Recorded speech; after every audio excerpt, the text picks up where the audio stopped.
Last night, the A's started an all-important 9-game homestand in the right direction behind a stellar performance by their all-star candidate, Gio Gonzalez. He allowed the first batter to get a hit, and then he slammed the door with no hits, 9 strikeouts, and 8 dominant innings. Meanwhile, a pitcher not expected to be on the pitching staff has shown that he is a force to be reckoned with as Guillermo Moscoso takes the mound tonight for the green and gold. And Moscoso and the Athletics win their 7th straight game in the East Bay. The A's look to keep it rolling versus the Marlins next.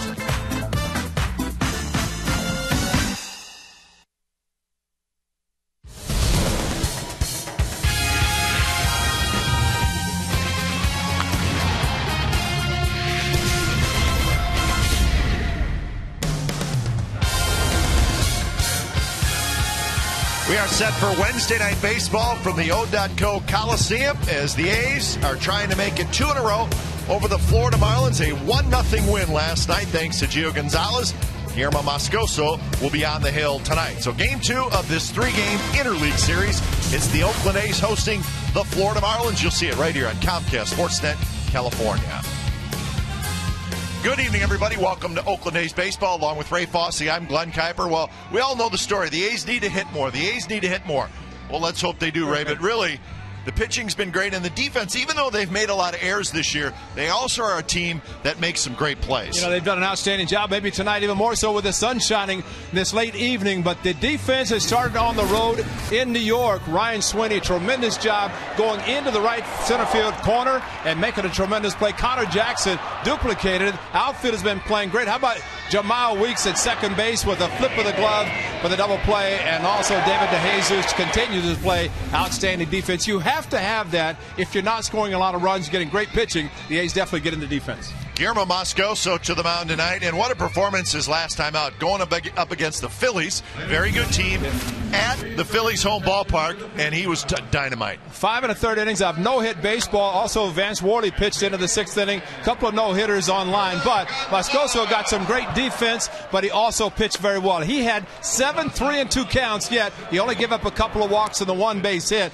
but did a tremendous job. And one thing this young man has done, he has stepped into a rotation because of injuries, and he has shown he's definitely a major league starting pitcher.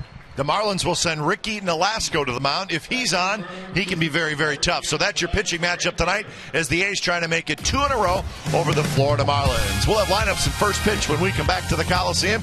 Get you all set for the A's and the Marlins.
A's baseball on Comcast Sportsnet California is brought to you by AT&T and by Toyota.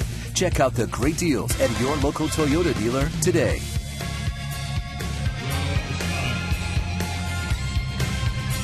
A's have taken the field. It's the A's and the Marlins tonight. Wednesday night baseball from the Coliseum. Let's check out the game time weather brought to you by the Santa Cruz Beach Boardwalk. Get to the beach. The admission-free boardwalk is now open daily. Beautiful night, 63 degrees.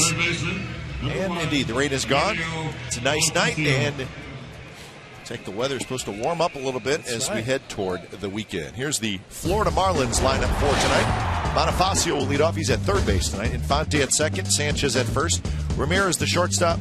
Morrison at left. Stanton at right. Dobbs the DH. Buck will catch. Wise will play center field. Guillermo Moscoso making the start for the Athletics. His seventh start. Of course, the big one against the Phillies in his last one at Philadelphia. No decision, but pitched into the sixth inning with a no-hitter. He's waiting to pitch. Bill Miller, for some reason, is waiting. I guess 7:07. They're going to wait for the first pitch. But Moscoso has continued to pitch very well in stepping into the rotation. Good fastball. Threw more change-ups in Philadelphia, and, of course, the good breaking ball. So Emilio Bonifacio steps in. He's a switch hitter. Nice of the umpires to wait. Yeah. And the first pitch of the ball game from Moscoso to Bonifacio is a strike call. First pitch, 7:07. So we're underway from the O.co Coliseum. 7:07 first pitch. He's with the gold tops on tonight. And a quick 0-2. Bonifacio was 1 for 4 last night. He led off the game with a hit. That was the last hit the Marlins got. It was a dominating performance by Gonzalez and then Bailey. Helped the A's get their 4th shutout of the year. They might be seeing the A's representative for the All-Star game in Phoenix. Right there, Gio Gonzalez. ERA at 2.38 following his 8 innings of shutout baseball last night. Bonifacio is going to beat it out as Pennington with that juggle. And that was the difference. So Bonifacio's aboard. Here's the A's defense for tonight. Sweeney, Chris DeJesus in the outfield. Sizemore, Pennington, Weeks, Jackson. On the infield, Suzuki is the catcher. Number 13. I guess they're going to wait for the first hit. Clean hit. It's given an error to Cliff Pennington. He had it, but as he tried to transfer, the ball came out of his glove. Yeah, but Bonifacio's speed, that was going to be a tough play anyway, especially as slow as the ball was hit. But it's an E6. So here's Omar Infante, the second baseman. First pitch is low.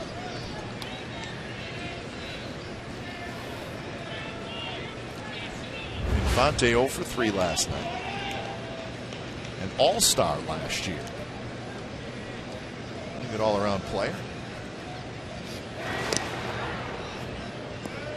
In that game last night, the Marlins obviously shut out on 1 hit. They had 3 walks.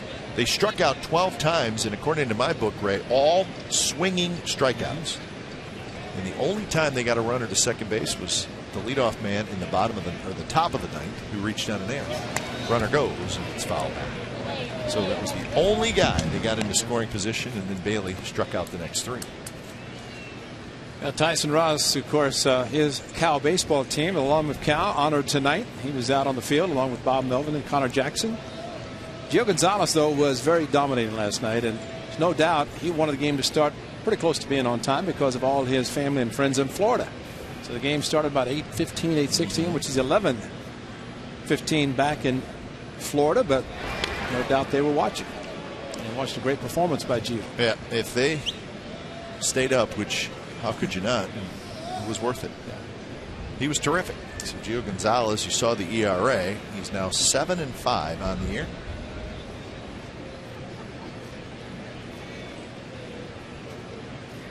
Long look, and now a throw again, and a close play. I wonder if a starting pitcher ever makes a start as Gio did last night. He waits around for 4 days before he pitches again. What if he ever says, gee, I wish I was an everyday player? And on the other side is a position player said, Look at these guys. Make a start, and then they get to. Probably depends on how you're going at that point. Exactly. But, you know, if you're a starting pitcher and you get bombed in a start, Yep. you're dying to get back out That's there. right. And if you're a starting pitcher and you have a great start, you're probably ready to go soon after that. There it is. Gio, third American League ERA. Runner goes again, and again it's fouled back. A couple of hit and runs, actually, and Infante, pretty good pitch to hit to the right side. Both times, actually, it was a shortstop, Cliff Pennington, covering with the pitch outside, which would indicate that they think and Infante would try to hit the ball to the right side. Jack McKeon, sharp as a tack. He is sharp. Interviewed him today? Yes, I did. Good stuff? Absolutely. A few Charlie Finley stories.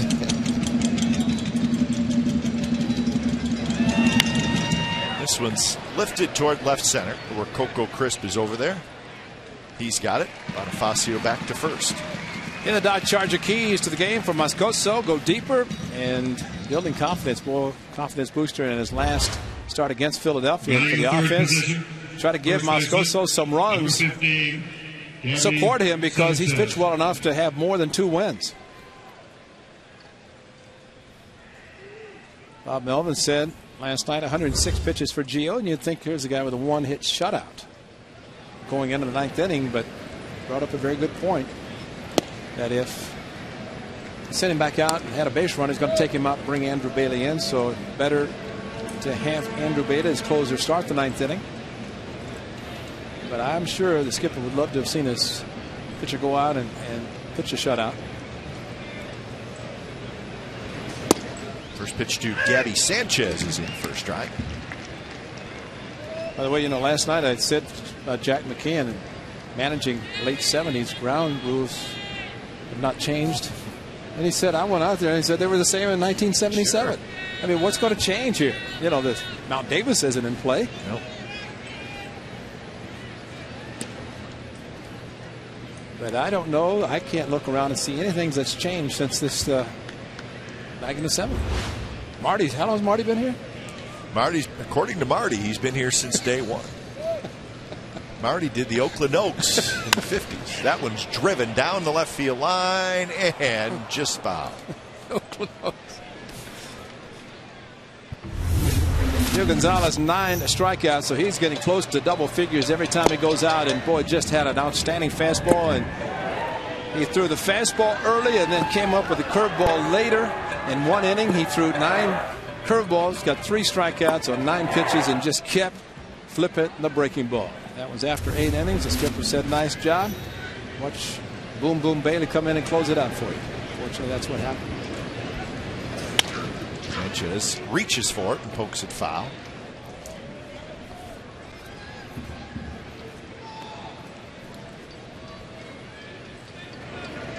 Sanchez was still talking about his non-swing on a check swing when he was ejected last night. Phil Cuzzy.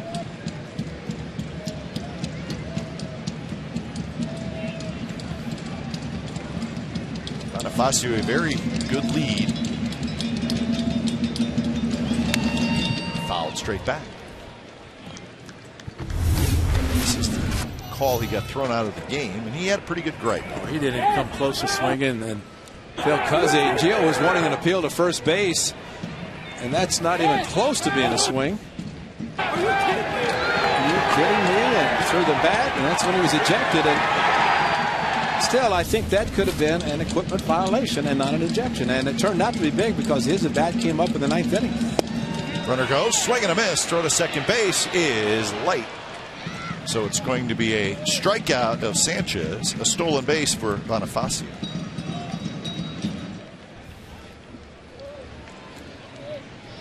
Man can run. Bonifacio got the big jump, as you mentioned, and then a tremendous. Had the lead and the jump, and that first slide, even with the ball in the dirt, perfect throw, probably would not have gotten it.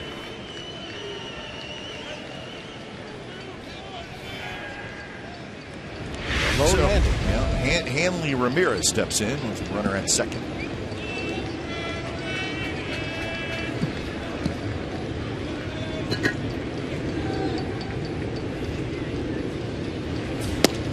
Fastball just a bit outside. Ramirez 0 for 4 last night, and he ended the game with a strikeout. The average at .214. And look at the career batting average of .306.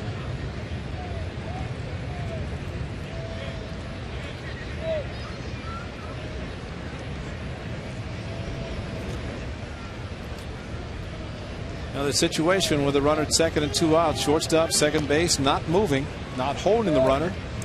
The pitcher cannot let it bother him. He's just got to go after the hitter. Not want to give up your defensive positioning. Facio could walk to third. That turned out to be huge for Coco Crisp in New York with Francisco Rodriguez on the mound. Took away his curveball. Connor Jackson got the base hit to score Coco after he stole third, not being held at second.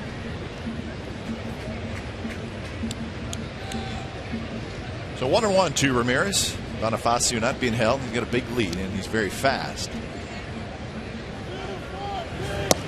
Way outside, 2-1. Just 4 home runs for Hanley Ramirez. He wears a mouthpiece. Seeing more baseball players wear mouthpieces now.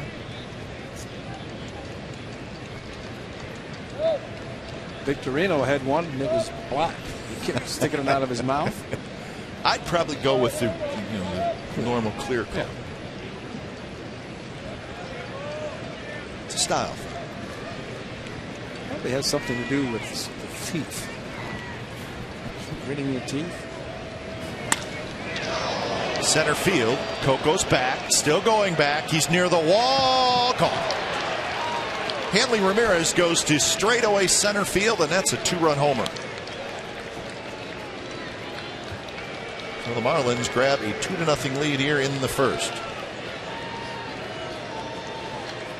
Well, a breaking ball, it just kept carrying, and well, the difference of last night and tonight.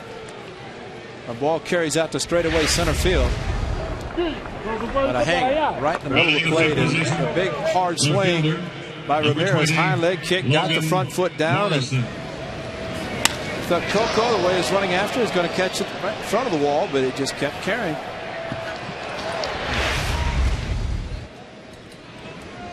Here's Logan Morrison, who takes high. So Hanley Ramirez, his 5th home run and his 22nd and 23rd RBIs.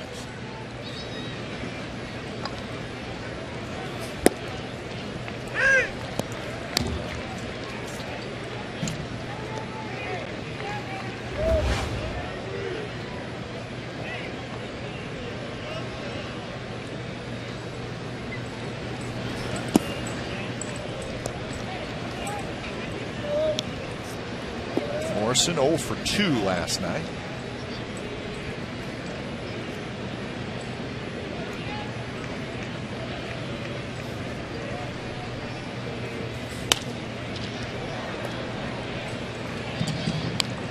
The Marlins,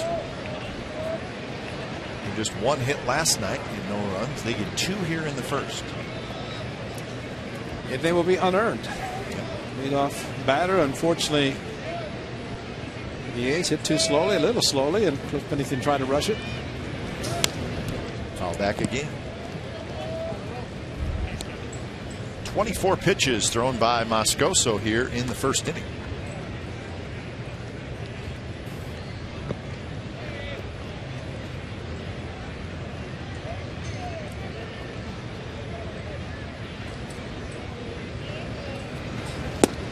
Got him swinging. Change up.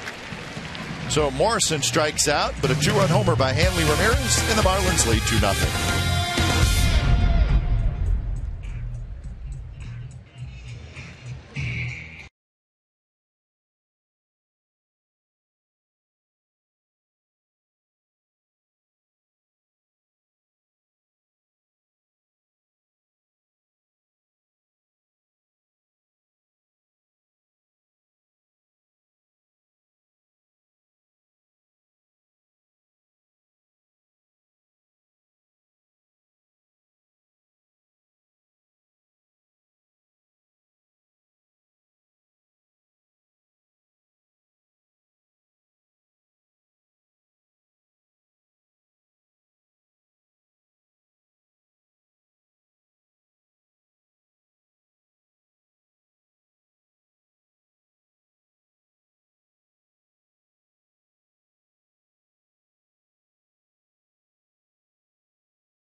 Weeks, Pennington, Crisp, Matsui, Jackson, Sweeney, Suzuki, DeJesus, and Sizemore. That group will face Ricky Nolasco. First pitch is stride. Sinking fastball.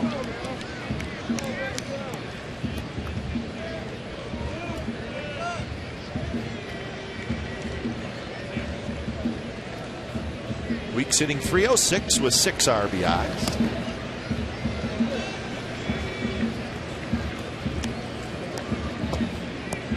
Again, Bob Melvin using the 3 straight switch hitters at the top of the lineup. Weeks, Pennington, and Crisp. Smile was 1 for 4 last night.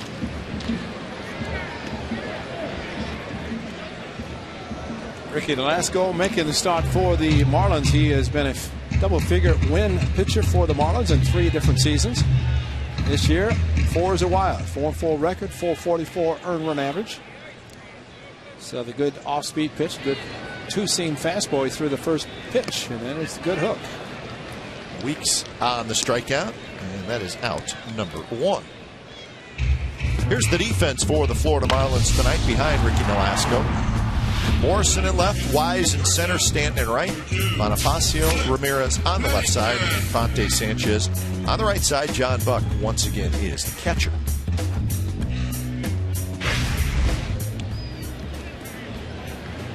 So here's Cliff Pennington.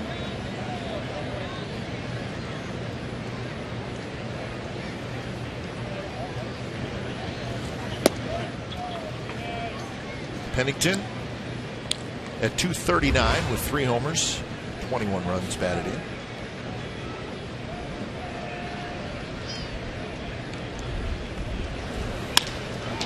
Lines one to left center field. That's a base hit. So Pennington breaks an 0 for 23 stretch with a first inning single here. So that has to feel good. Well, if he has this approach, he's not going to be 0 for very long, because that was a nice inside-out swing, stayed back and shot the ball over the shortstop's head in left center. Just a slight lift to the front foot, got it down though, and the ball 2-seamer started inside, but it went very well with it to the opposite field. So here's Crisp hitting .268.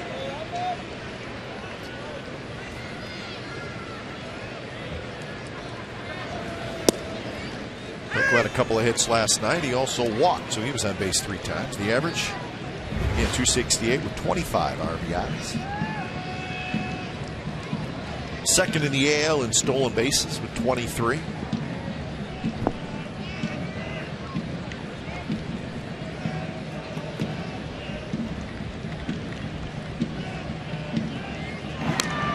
Bonifacio, the third baseman, a step on the grass. Outfield shallow and straight away for Crisp.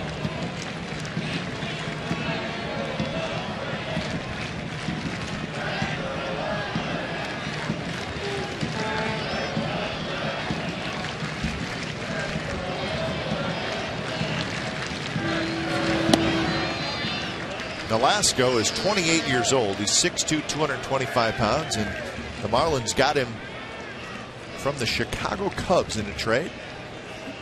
And a couple other guys for Juan Pierre. That was in December of 2005. And he's a pretty good pitcher.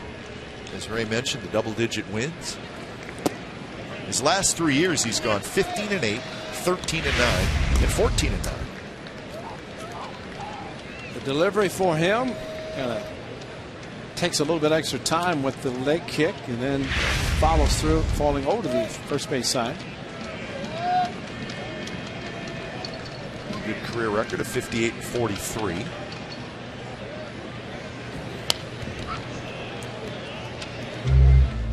I saw Vasquez last night not allow Coco Crisp, who was on a couple of times, did not even attempt to run.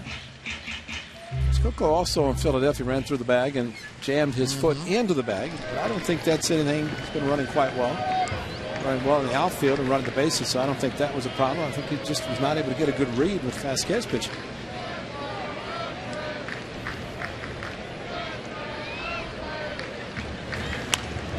another foul ball.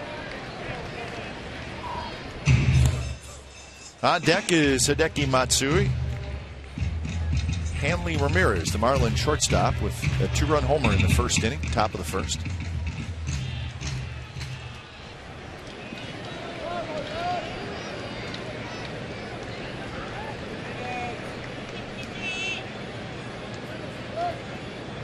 A good battle here between Crisp and Nolasco. Breaking ball, line to right field, and that's a base hit.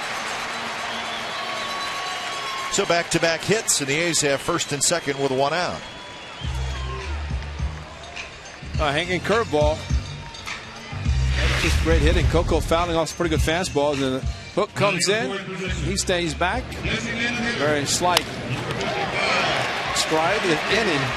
I want to test this big guy's arm, though. Plus, Bennington hesitated slightly, but also knows the arm strength from Mike Stanton in right field. He is a big boy. He had his socks pulled up or his pant legs pulled up high and looked like Paul Bunyan. See his BP today? Yes. Pretty good.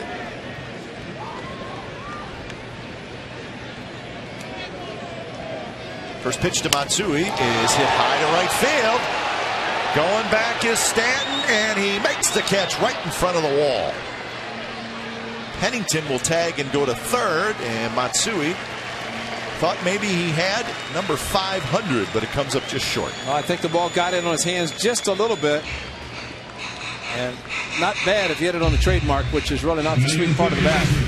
First baseman, number 28, Connor Jackson. Just did not hit it with sweetness. I don't think he thought he got it. Maybe so, but it did not seem like it left his bat with the crispness that we normally, or at least the 5 he has hit so far, make it 6. He's looking to see if he did get enough.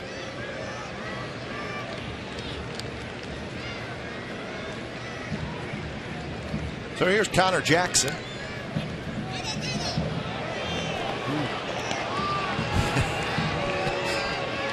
It works. Everybody was jumping around a little bit. Coco was running, and the fake to third, looked back to first base, and you watch everybody move. Coco, if Nolasco had thrown immediately as soon as he faked the third, he probably would have gotten Coco. It's the difference, first and third versus just a runner at first base. Because of the fake to third, look back to first.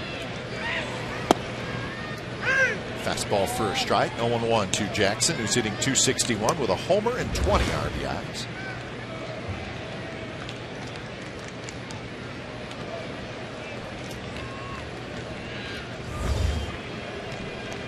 Pennington at third and Crisp at first.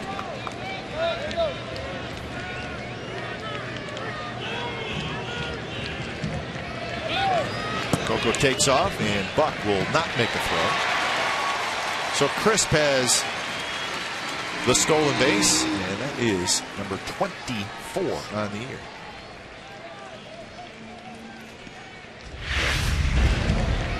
Sometimes it's better not to throw. John Buck with a tremendous jump by Coco. Straight all the way, was not looking back. And head first slide even without a throw.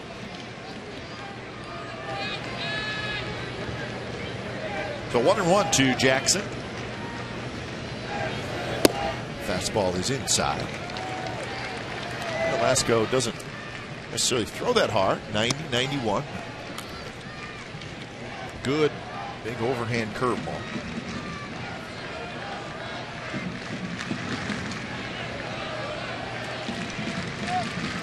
Well, if he's got a good fastball, Jackson can hit it. Very good. Having a fastball. If they're going back inside, at least they did the first couple of pitches. 2-2 now.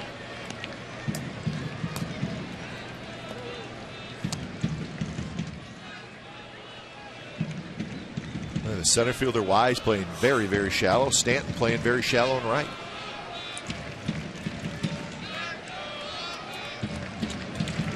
Well, even with the base hit, they're not going to throw out Coco from second base.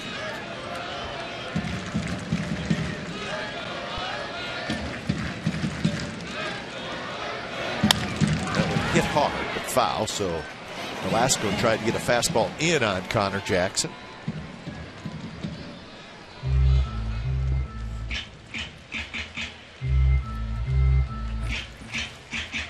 First place Texas Rangers are leading in Houston 3-2 in that game in the bottom of the 9th inning. So we'll let you know what happens in that one, as the Rangers have brought their closer in, Neftali Feliz. So Texas trying to make it 2 in a row over the Astros. Had them for 6 games last year and did quite well. That helped them fall themselves into the lead in the American League West.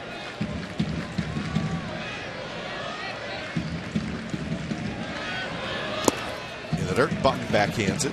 So full count with Sweeney in the on-deck circle.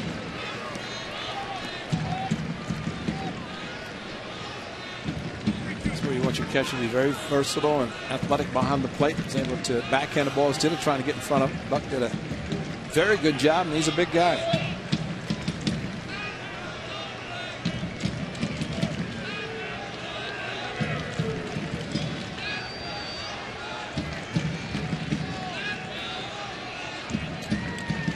Payoff pitch, and Jackson got a breaking ball, lays off, and the bases are loaded.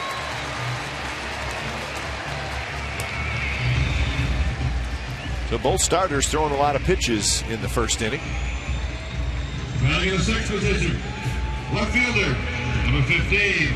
Well, you'd think the way the infield's set up, they're going to play the infield in with 2 outs. He's got a strange look down to see Ramirez. Now he's going to go back to position, but second baseman Infante came in with the grass, same all the way around, but with 2 outs, they all move back.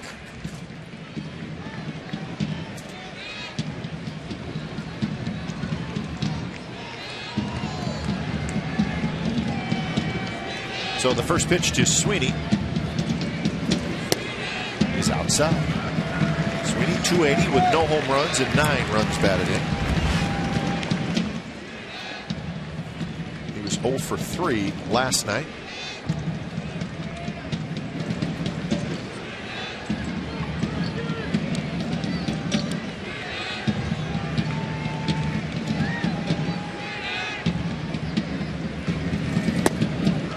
Two and out. Now Sweeney big time in the driver's seat. He was telling us on the road that these are the kind of counts that he might be cheating a little bit, looking for a pitch in location, which is a perfect time. The pitcher does not want to go deeper than this. Probably should be able to get a pretty good pitch to hit 2-0.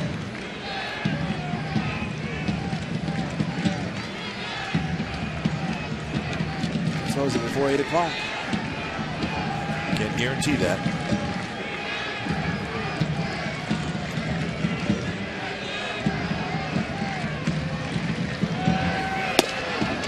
Strike, didn't have to be. Outside corner, so 2-1 the count. That looked like the previous pitch. It was called a ball. And Ryan shaking his head, rightfully so. Tommy Kim over the top. See John Buck moving outside. Bill Miller on the right shoulder. Oh, wow. Big difference, 3-0 and 2-1.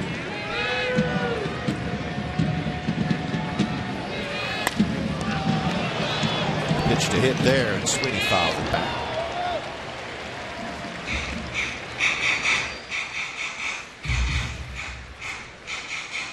So Nolasco trying to work his way out of a jam here in the bottom of the first. The A's with the bases loaded. It looks like he's staying fastballs. 4 pitches, 4 fastballs to Ryan Sweeney.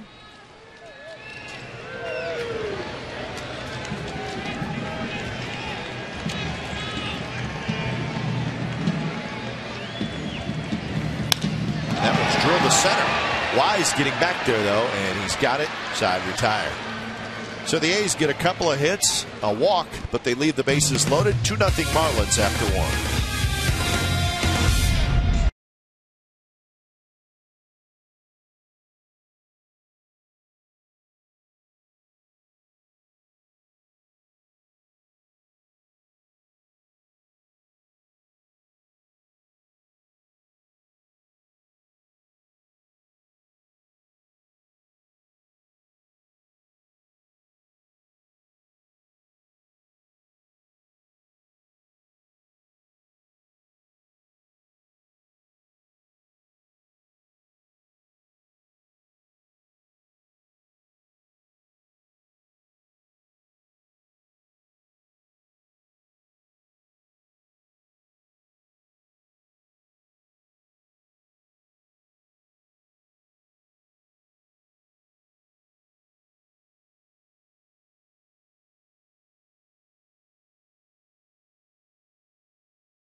Giants 2, A's nothing. Second inning.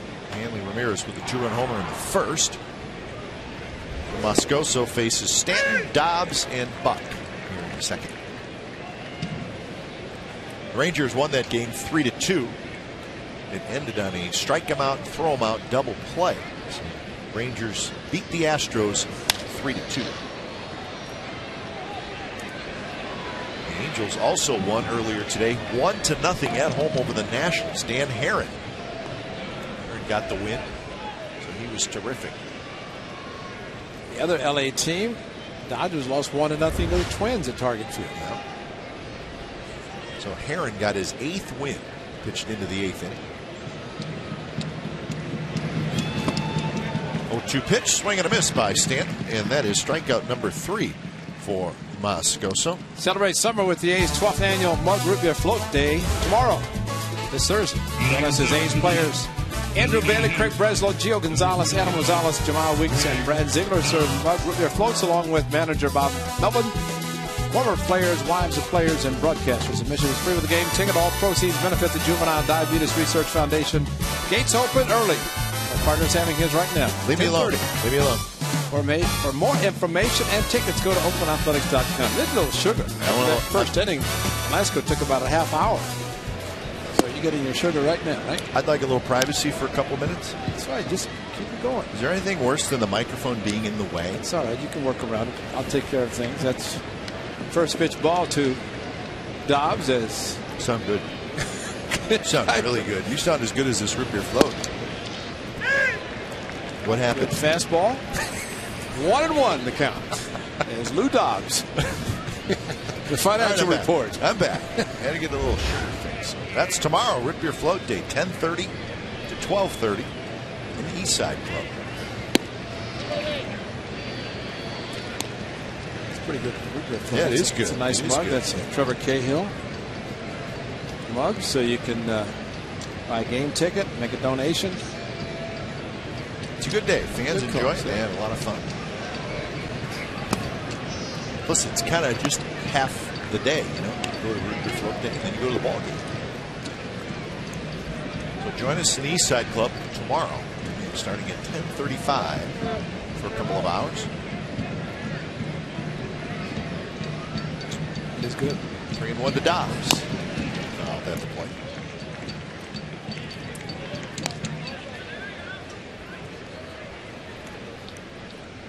Marty, how's yours? Sounds good. Marty, our cameraman, is doing the full Slurpee job over here. It's also turning red. he's working on the brain freeze. Suzuki flips the mask, and he's got 2 outs. Now Dobbs decided to run. That ball ended up being in fair territory, and he barely made it to first base. As Bill Miller, the home plate umpire, the ball coming back as it always will, pop up behind home plate. That's why it's important that as a catcher, you hold on your mask and get rid of it for fear of backing into it. It looked like what Kurt Suzuki had dropped his mask. The ball started to float back towards playing field. So 2 outs for John Buck. Buck, the 8th place hitter.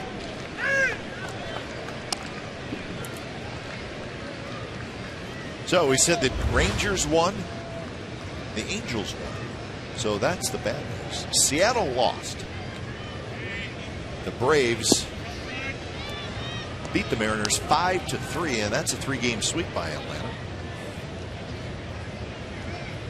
So the A's will have to win to keep pace with first place Texas and second place Los Angeles. The Angels starting to play better baseball. This one to right field. DeJesus back, comes in. He's got it.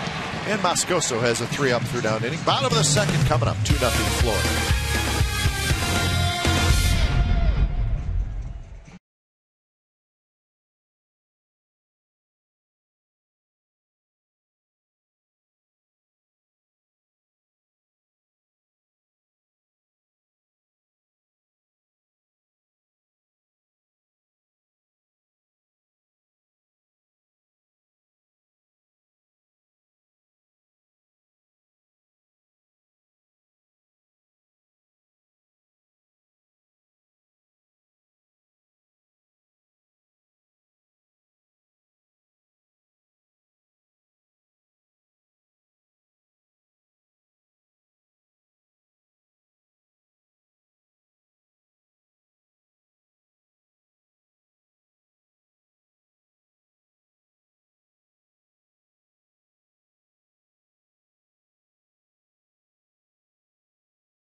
The catcher, number 8, Kurt Suzuki. 2-0 Marlins. Time for the Subway Eat Fresh Ask Glenn and Ray. You can log on to csncalifornia.com to post your question. Hal from San Lorenzo asks, do you think the National League pitchers during interleague enjoy the DH, or does it take them out of their normal rhythm of where they're hit most of the year? Well, as one National League manager told me, pitchers can't hit anyway. You know, so they probably enjoy being in American League parks where they don't. You know, they like to hit. You know, that's why American League pitchers like to go to National League parks, because they get to hit. But as this one very good established manager said, bottom line, they can't hit. So if you could put a hitter in their spot, it's going to be much better. Yeah, but do they miss hitting is the question. Well, they miss it, but they can't hit. It makes it better for pitchers to pitch in the National League, because whenever you're not facing a position player, someone who can hit, you're facing the pitcher instead. Pitcher on the 8th place hitter. Oh, they miss it. I think they do too. Yeah, no, they miss it because they have their normal batting practice before the regular guys take their batting practice. Unlike in the American League, where the pitchers, after interleague play is over, and with the exception of 2 weeks before interleague play in National League parks, they won't pick up a bat.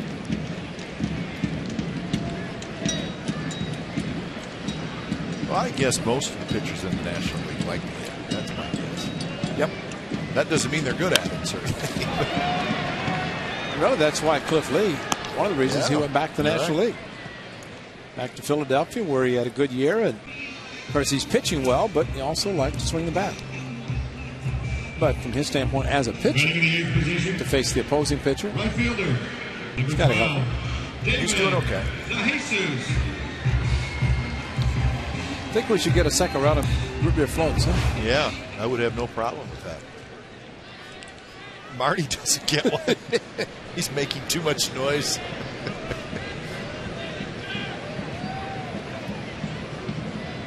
You know that thing you tell your kids not to do in the restaurant? Don't slurp when you get to the bottom of your drink. Well, Marty's just telling you he's finished. When you hear the slurpy sound, you're finished. 1-0 to David DeJesus.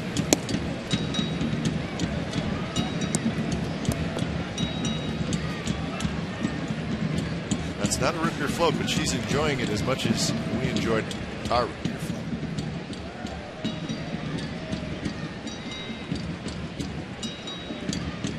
Two-0 pitch to DeJesus is up and away. 3-0. 222 with 5 home runs for DeJesus.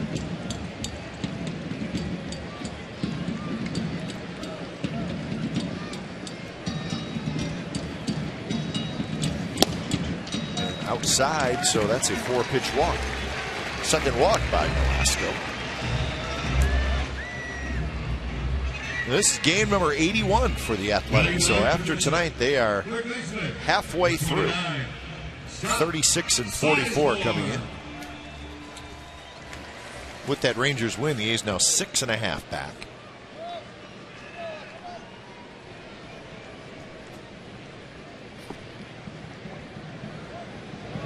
A's are 6-7 in interleague play and 9-15 in the month of June. Pitch there on the outside corner to Sizemore. I think you said it best, right, last night? You said it best pre-game show. Winning a game like last night is great. 1-0. Tight game, get great pitching.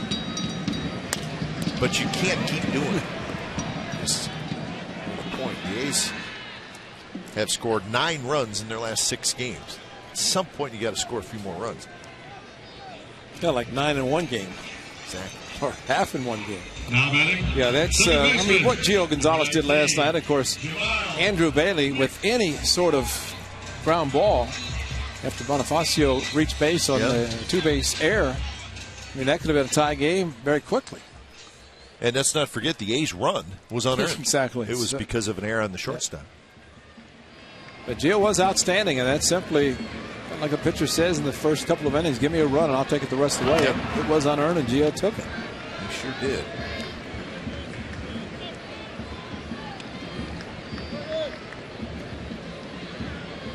Week struck out on that big curveball from Nolasco, his first at bat.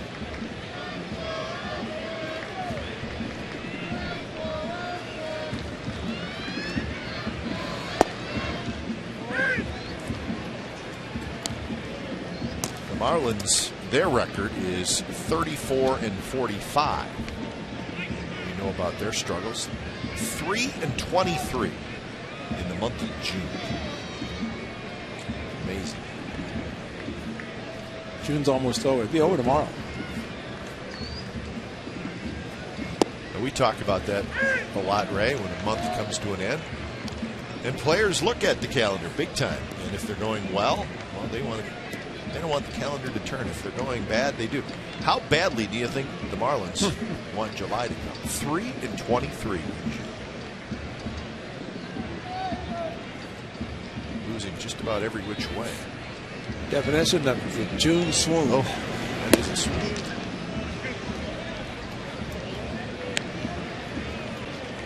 And actually, the way they started the season, they were hopeful they would continue to go into the new stadium next year. Playing very well. Jack McKeon, as he said, he in uniform during spring training. Good advisor to the owner, Jeffrey Lurie.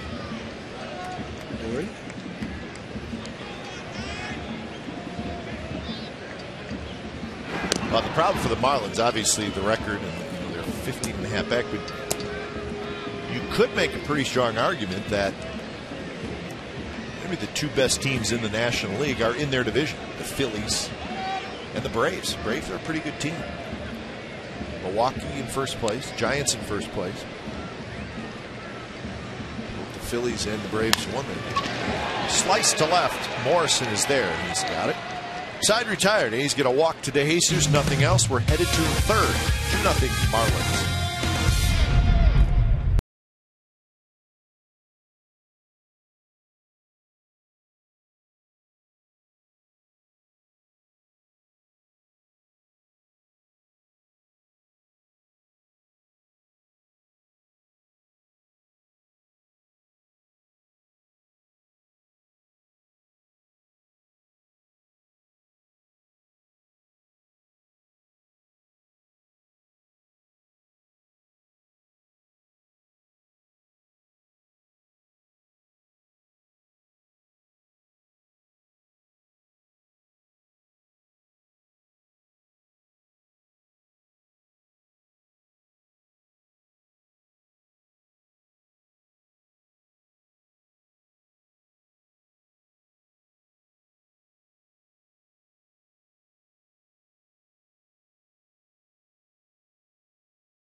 I don't know what to say.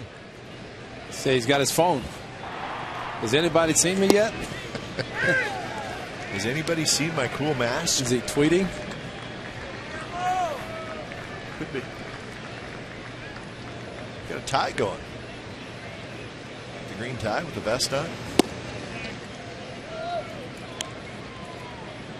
Wise, Bonifacio, Infante for Florida here in the top of the third.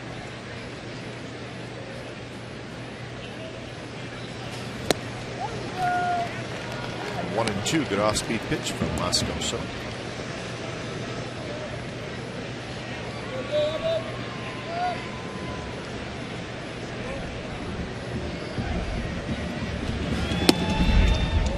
changeup outside. The Marlins are 14th in the National League in total runs scored. They're 10th in home runs and 14th in stolen bases.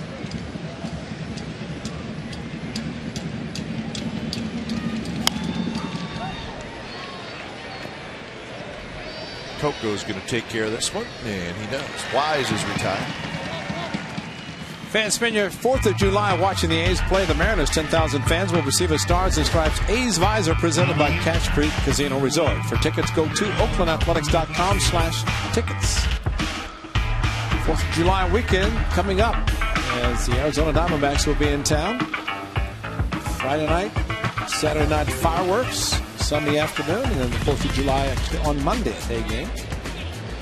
Nice cool weather here at the Coliseum. The rain last night. So that'll wrap up interleague play for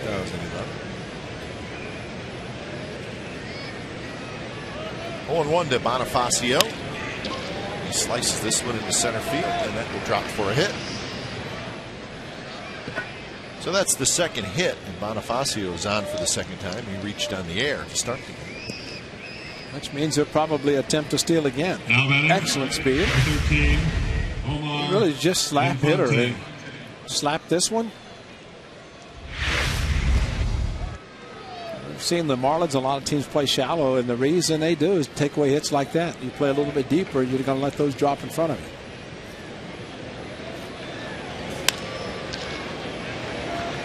Infante down the right field line, and to Jesus. Good effort.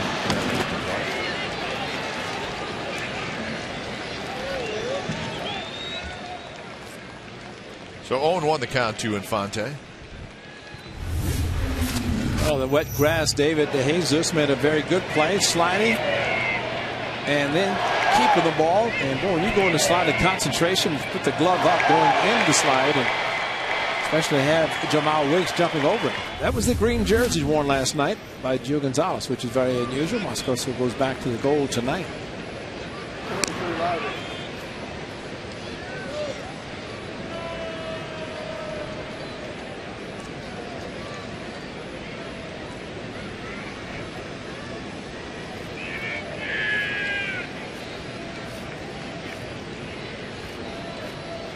Bonifacio not running. This was lifted to left where Sweeney is under it. And that's out number 2. Same curveball that Ramirez hit for a home run.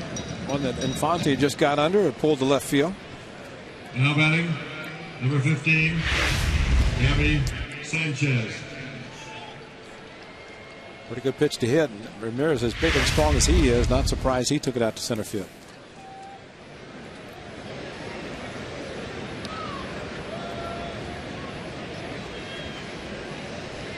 First pitch to Gabby Sanchez. Good swing, fouls it straight back.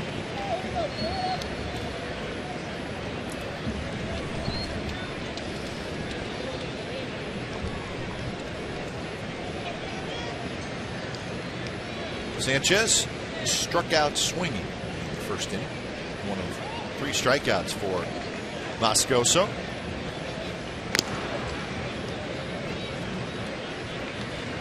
Bart Toot on Wednesdays tonight, and outfield, plaza level, both sides. Quite a few people in center field, so nice to see people taking advantage of it at a very good price tonight to watch this game. Runner goes, pitches a strike, throw to second base offline, and it scoots into center field. Bonifacio will make it to third. So his second stolen base, and that's the second error for the Athletics.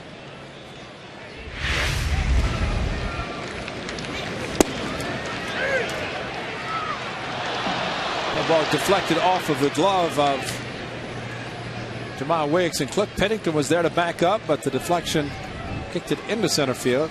Pennington doing a good job to get over there, but the ball scooted past him. So if he gets the strikeout or gets Sanchez, then it's a moot point because the stolen base, the runner at third base, but the second pitch that Sanchez took was a strike. So 0-2.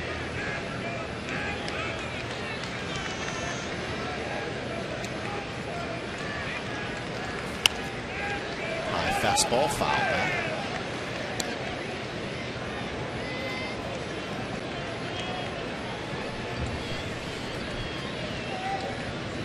This will be pitch number 50 for Moscoso.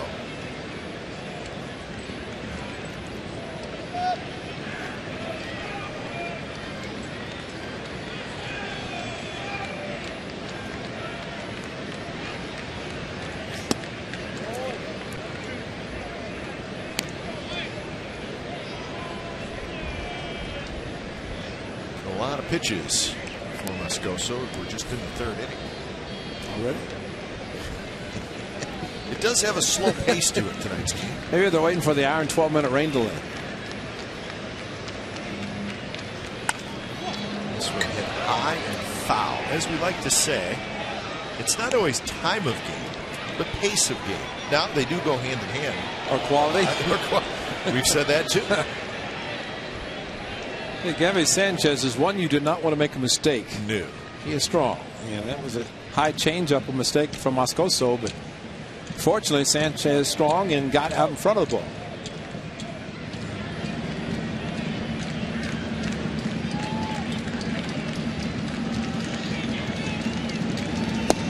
Just missed off the plate. 2-2 the count. That is Bill Miller calling balls and strikes tonight. Watsonville zone. Yep.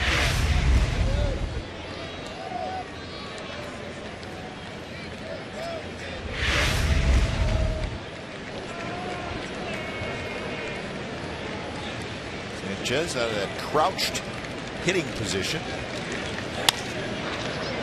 Popped up. Right center. Crisp is under. He's got it. Side retired. So a hit and a runner left. We go to the bottom of the third. 2-0 Florida. It's time for the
leading off. Shortstop, number 2, Cliff Pennington.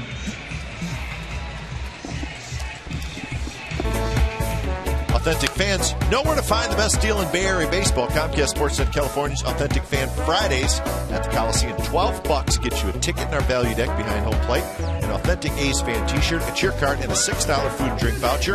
The next one is Friday against the Arizona Diamondbacks. Log on to csncalifornia.com to get your tickets. It's Authentic Fan Friday, Friday night.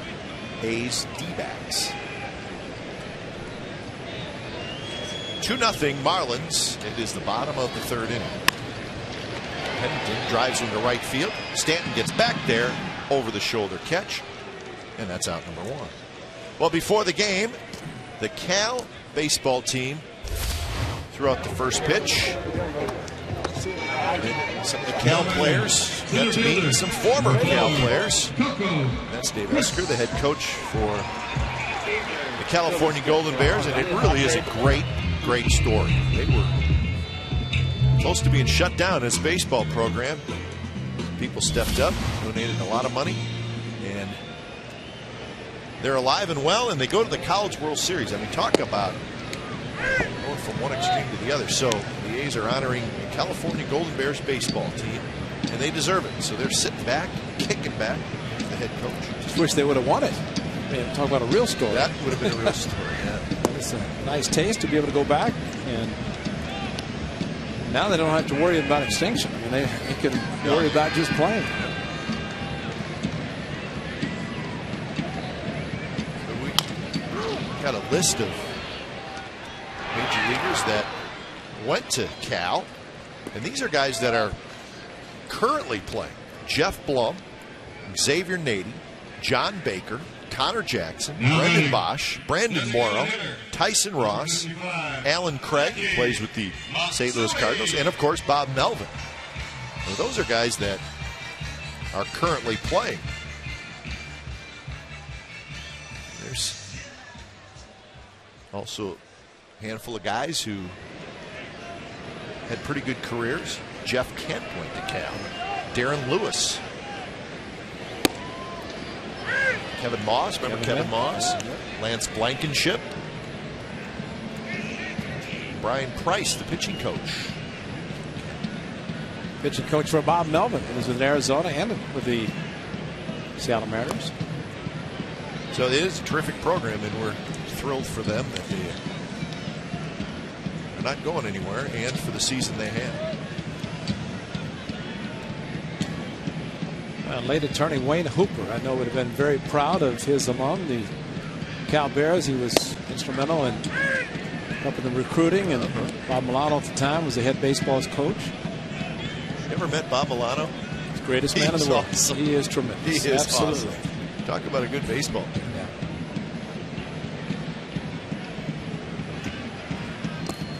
I remember years ago doing some Cal games for TV, and I used to just hope there was a close place and Bob would go out to the. He was great at arguing.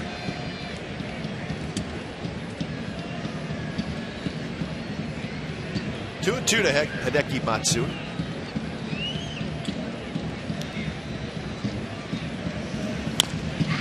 Off the foot. Well, a lot of things that have gone on over at Cal Berkeley. The name Haas is on it. Walter Haas, of course, a big contributor to a lot of the programs, a lot of buildings there, and Walter Haas and his family, Wally Haas. Probably one of those things. If who knows what they did to keep baseball alive? We may never know, but I have a feeling. That's right. Broken bat. The bat and the ball are right with each other. They're best friends as they roll to Omar Infante. He made the right decision. He picked up the ball and threw out Matsui.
years in Major League history. I think Jack's on it. 80 years old. Well, Connie Mack's the oldest. That's from the history, right? Yeah. So we've got. We think we get to. We know we have to. Major League history. So Davey Johnson just took over. He's what, 68? Is that the number I saw? Charlie Manuel 67. You know, this is not necessarily active. Right. This is all time. Hanley Ramirez leading it off. He has the big hit in the game, a 2-run homer to straightaway center field in the first inning. I have to say Casey Stengel was in that category. Good call, yeah. I think he was old as dirt. Old as dirt. I mean, Casey was great. Yeah. I mean, he'd fall asleep on the bench. I mean, you got to get your nap sometime. Casey Stengel. I bet he fell asleep a few times in 1962 when the Mets lost 120. He wanted to. Probably wanted to sleep a lot more.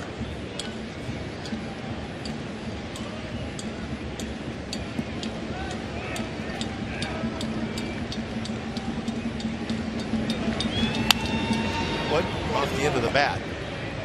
Pennington out, and he's got it. And that's out number 1. Come out to the Coliseum for 80s Day on Sunday, July the 17th, when the A's face the Angels at 1:05. And wow, limited number of field level tickets are available, and a special turn back. I can't even talk with MC Hammer there, just gyrating. Turn back the clock price of only $19.89, and 15,000 fans will receive an MC Hammer bobblehead presented by Supercuts. For more information about 80s Day and tickets, go to oaklandathletics.com/1989. I wonder if MC is going to come out and actually.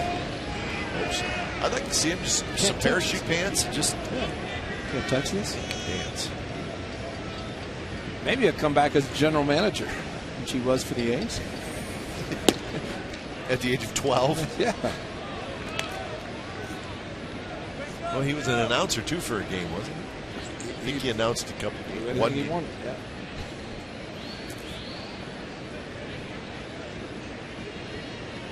Two-0 to Logan Morrison. Swings and misses. 2-1.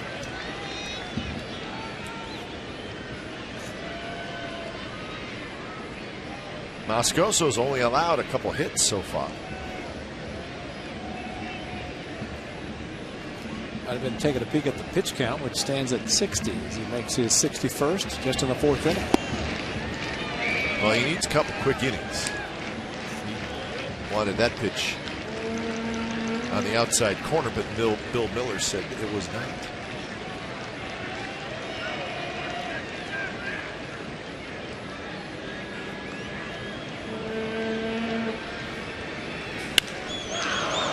Right field and deep, and gone. Marlins take a 3-0 lead. Logan Morrison hits his 10th home run.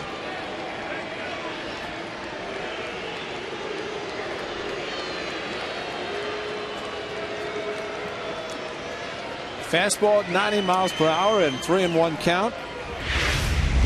And just a very quick stroke. Pitches it middle of the plate in, a little bit up, and it jumped out here fast.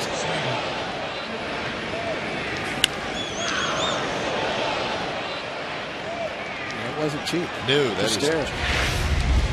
So 3-0, and here's Stanton.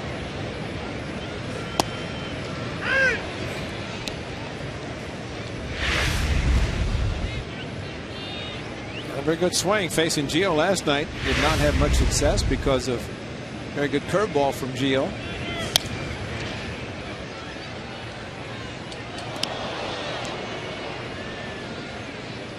Oh, and 2 to Mike Stanton.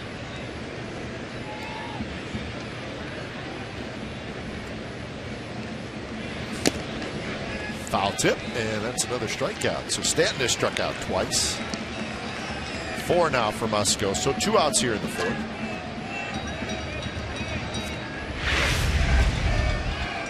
He's holding stance and a fastball. He's just flailing at it. Oh, it's just one of those, you know, if he makes contact, can hit it out any part of the park. He strikes out a lot, man. Most home run hitters do. Part of the deal right now. Sugarless bubble gum.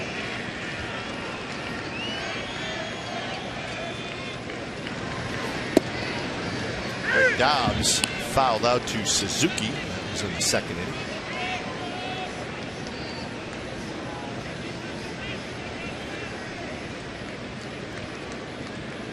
So Dobbs, the DH.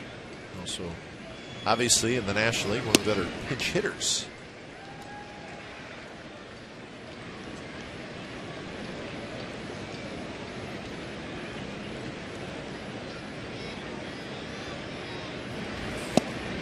Swing and a miss. See that a lot with Moscoso, right? The fastball, miles per hour, not anything that jumps out, 90, 91, but he does get a fair amount of swing throughs. He must hide the ball pretty well. Hides the ball well, and a little bit of late movement as it approaches the plate. Because it just at 90, although the pitch that Morrison hit, only thing that happened to that, it went to seats. Swing and a miss. Couple of strikeouts for Moscoso, but Logan Morrison with a home run, his 10th of the year. 3-0 Marlins after 3.5.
By Roaring Camp Railroads.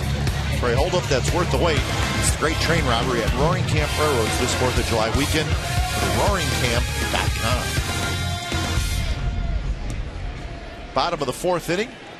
The Marlins using the long ball. They got a couple of home runs and they lead 3-0.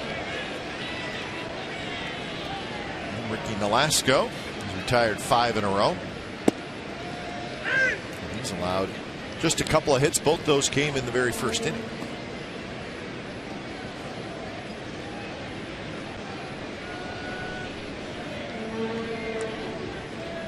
Connor Jackson walked his first at bat.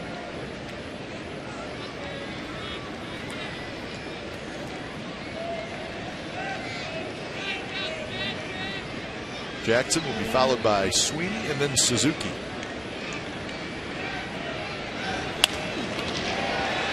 Wise to his left a couple of steps. He's got it. All right, here's our Farmers Insurance Report Card. Today marks the 106th anniversary of the only appearance in the big leagues by Archibald Moonlight Graham, immortalized in the movie Field of Dreams. On June 29, 1905, Moonlight Graham played 2 innings in right field for the New York Giants, but never came to bat. And just like the character in the movie, the actual Graham did become a doctor.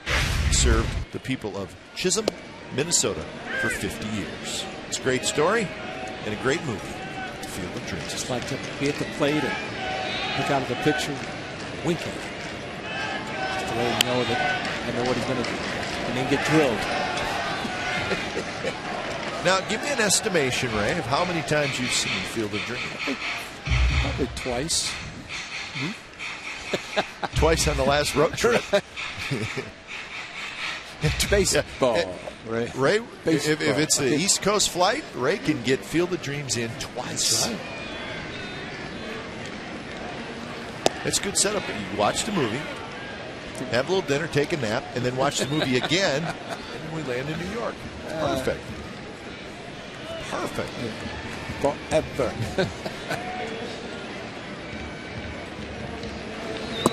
Sweeney swings and misses. How much better the flights are when you can watch baseball movies? The Natural. I know, because you don't see it on baseball otherwise. Sandlot. You've only been around professional baseball since 1965. That's good. I just wish we had taken the trip with the boys. Yeah, to see Field of Dreams. Yeah, last summer. Maybe next year go to Milwaukee. Let's swing by. Sure.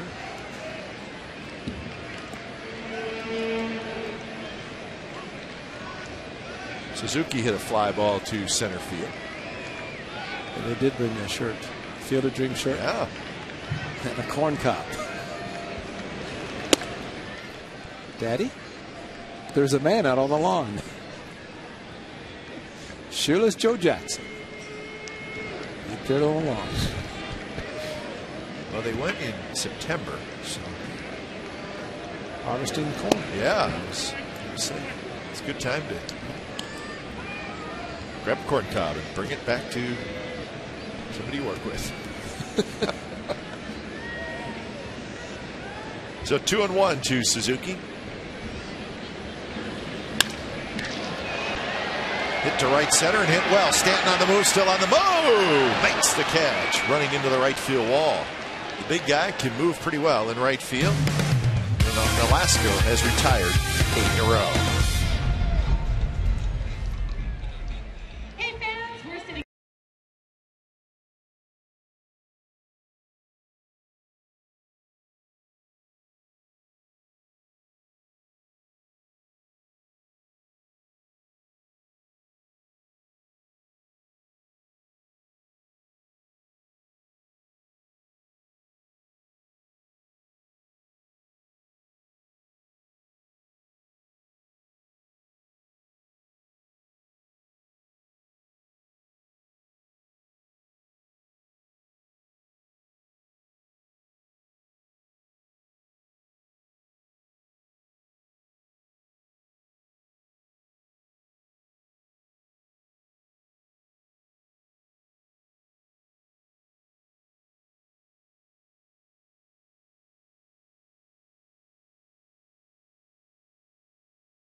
Limited time, Jack's Really Big Chicken Sandwich Combo is back. 2 chicken patties, bacon, melted cheese, served with a 20-ounce drink, and small seasoned curly fries for only $3.99 plus tax at participating restaurants.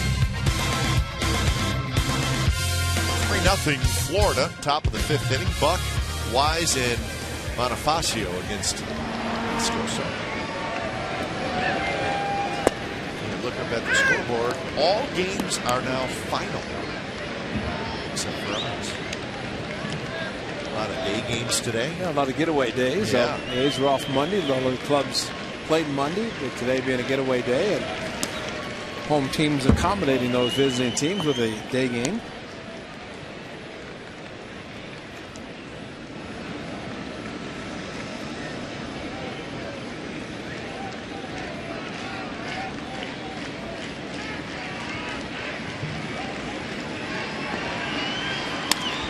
Buck hits one high right field toward the corner. Jesus has it. So one out here in the fifth. Who are the 5 oldest managers in Major League Baseball history? The AT&T trivia answer is number 10, Dwayne Wise. Connie Mack, Jack McKeon, Casey Stengel, Philippe Alou, and Frank Robinson. I forgot that Frank managed the Nationals in 2006.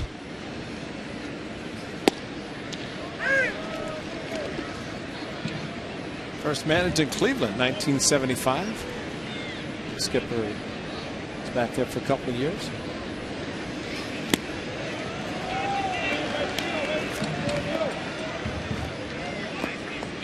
Oh, 2 to Dwayne Wise. Player manager. Yeah. I'm going to pinch hit myself. I was going to say that. And he did. And he did. And he hit a home run. Remember his first did. at bat? As the manager, he was also the DH that day. And he hit a home run. Strike 3 called. Fastball right there at the knees. Good pitch by Moscoso. And that is strikeout number 6. And that looked like a pretty good pitch. That was a very good pitch. I don't know the questions about that. Not much wrong with this pitch. Anything maybe outside, but that is a perfectly thrown strike. Heights-wise, very good. On the corner, I'm sure Tom McCann shows it. Good. Oh, my. That's why Bill Miller emphatically said, yes, a strike.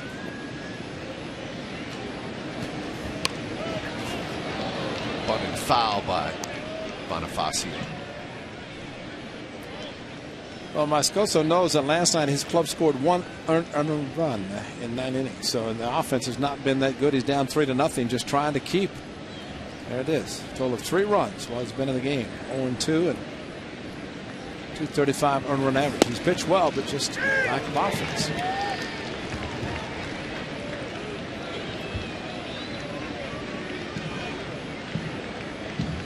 And Friday night in Philadelphia, pitched very well. 7 innings, did not give up a run. Weeks charges, quickly throws to first. Bonifacio is out. Side retired. 5 in a row retired by Moscoso. Bottom of the 5th coming up.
As the A's face the Diamondbacks, come enjoy the patriotic fireworks show from the outfield grass after the game. The show is presented by Paramount Pictures and Marvel Entertainment's Captain America.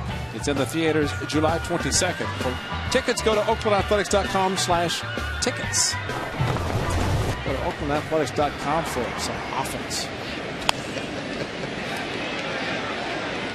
Second baseman to the pitcher, and that's never an easy play, but Infante took his time and made a good throw to Nolasco, and that is out number 1. Led him perfectly, and you're right, a very tough play, but they made it look easy. Third baseman, number 29, Sizemore. Well, he's got to figure out Nolasco. I got him for 9 in a row retired. Yeah, well, it's 2 hits the first inning and a walk in the second, and that's it.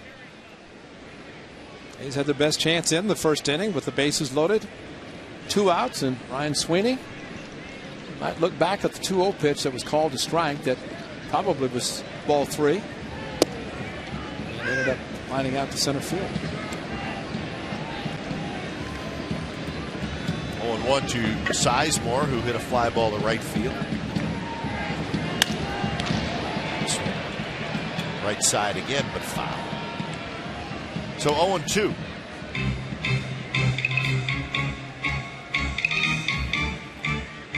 So a day game tomorrow between these two teams. We will not televise that one. Trevor Cahill and Chris Volstad. Volstad, big, tall right-hander. The White Rabbit will be in the house tomorrow night. Yeah. Oh, yeah. And then the Diamondbacks, as Ray said, come to town, and Rich Hart will pitch on Friday night. But, so listen to the game tomorrow on Sports Radio 95.7 FM. Ken Court, Vince Catroni.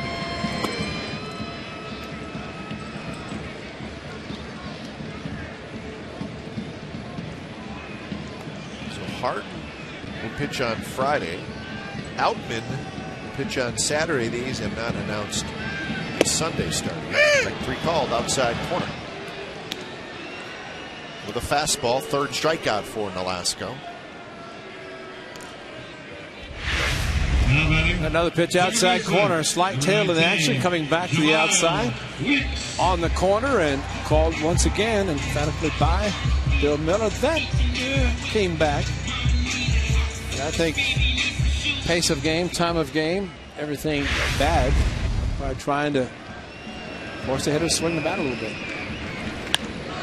Weeks goes after the first pitch, pops it up. 11 in a row retired by Ricky Nolasco, and we're headed to the 6th inning. 3-0 Florida.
Top of the 6th inning, Marlins with a couple of home runs. One a 2-run homer by Ramirez, a solo shot by Morrison, and that is all the scoring.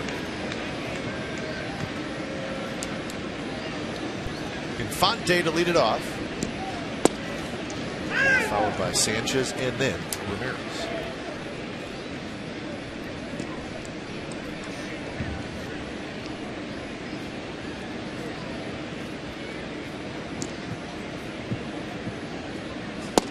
Strike 2, good pitch.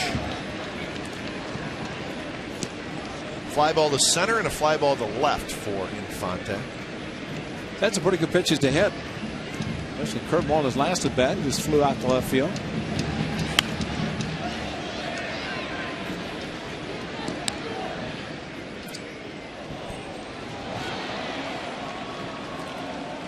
Jose Cita. As big as he is, he can do anything he wants to. He wants to warm up. If he wants to throw in the 6th inning with his pitcher pitching a 2-hitter, let him do it. You can go tell him to sit down, not me. Swing and a miss. Another strikeout. So Moscoso has 7 now in the game. Watch the game unfold before your eyes on CSNCalifornia.com. Check out our Inside Take photo gallery by A's insider Paul Gutierrez as he breaks down every game frame by frame. CSNCalifornia.com, your interactive home for A's baseball all season long.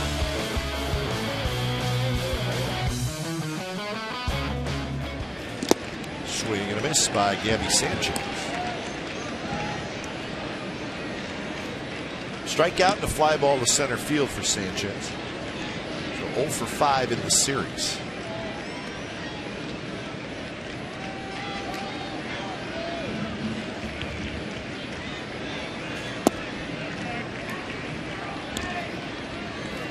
Moscoso doesn't really throw that big breaking ball a whole lot. Doesn't throw the fastball change it, but once in a while he drops it in there. Well, he's been primarily a fastball pitcher since he joined the ball club. Started in Anaheim, and if you establish the fastball, you're going to have a lot of success, and then start bringing in the rest of the pitches. As Kurt Suzuki was talking about his starter last night, Gio Gonzalez. Trevor Cahill last year and Andrew Bailey, all-stars. The way Gio's pitching, be nice for him. Huh? Yeah. All-star Gio Gonzalez. Should know by Sunday, as the game would be a week from Tuesday in Phoenix. Sanchez has his first hit in the series. Well, I would say Gio Gonzalez is probably the most likely candidate. Cahill's been good. Now batting, number 2. Gio showed the ERA leaders in the American League. He's 3rd. There you go. 1-7. He would have at least one more start. Cahill's 8-5 with a 3.09. So it could be either or. Yeah. Trevor or Gio. And you mentioned the starting pitcher for Sunday. Actually, it could be Gio Gonzalez's regular term. That would be the 5th day. We talked about Brandon McCarthy. It's his rehab tonight. He got rained out last night, so his rehab assignment tonight. See Rich Harden coming back Friday. It'll be something to look forward to against the Arizona Diamondbacks. Well, the A's will definitely have a decision to make. Connor Jackson has a play in foul territory, and that's out number 2. So McCarthy tonight, he's pitching for Stockton, I believe. So he would be ready next week at some point. 20, Logan. Well, if he had pitched last night, then that's something they could have been considering. Of course, the A's will play straight through until the All-Star break, which would be after a week from Sunday's game in Texas. With the off day on Thursday, now makeup game against the Rangers in Arlington.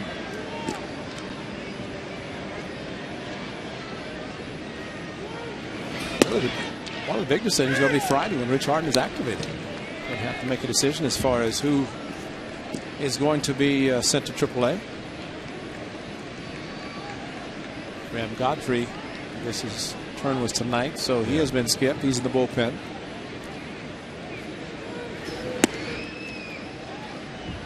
Then you'd have to, if you do get McCarthy back next week, there's another difficult decision.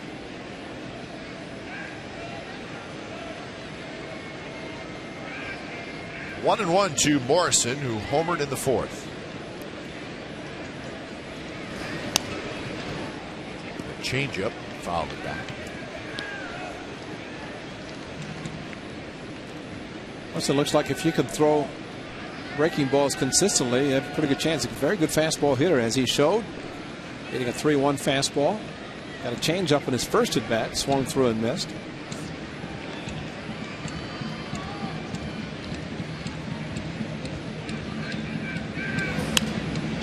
Another foul ball. This was what he did in the fourth inning. This is a 3-1 fastball, 90 miles per hour. And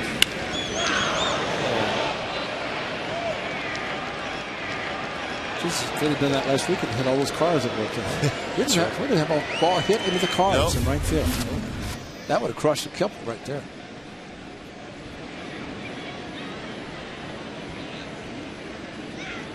Sanchez, pretty good lead at first. That one chopped in. It's fine. Moscoso closing in on 100 pitches. He's now at 95.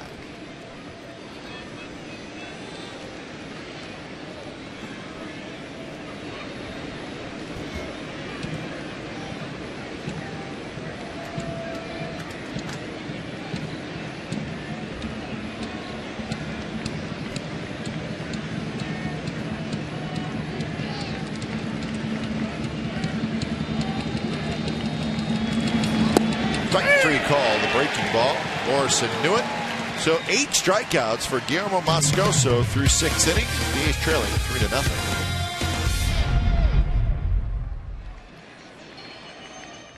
Ladies and gentlemen, please.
Like 6th inning, it's time for the Coors Light freeze can.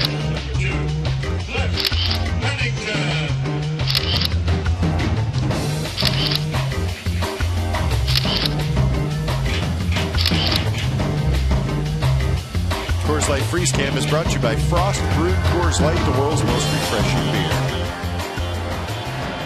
Velasco back to work, bottom of the 6th inning. He's been very good so far, and he'll face Pennington, Crisp, and Matsui.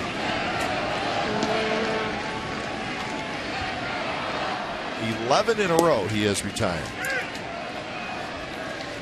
It's enough. What do you think? That's it. I've had it.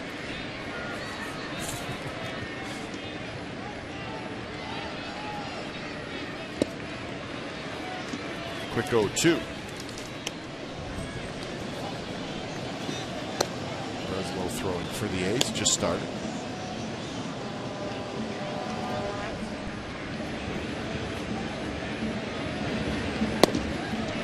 So the Rangers win 3-2. Colby Lewis got his 7th win. And Ian Kinsler hit a couple of home runs. He's got 11 now.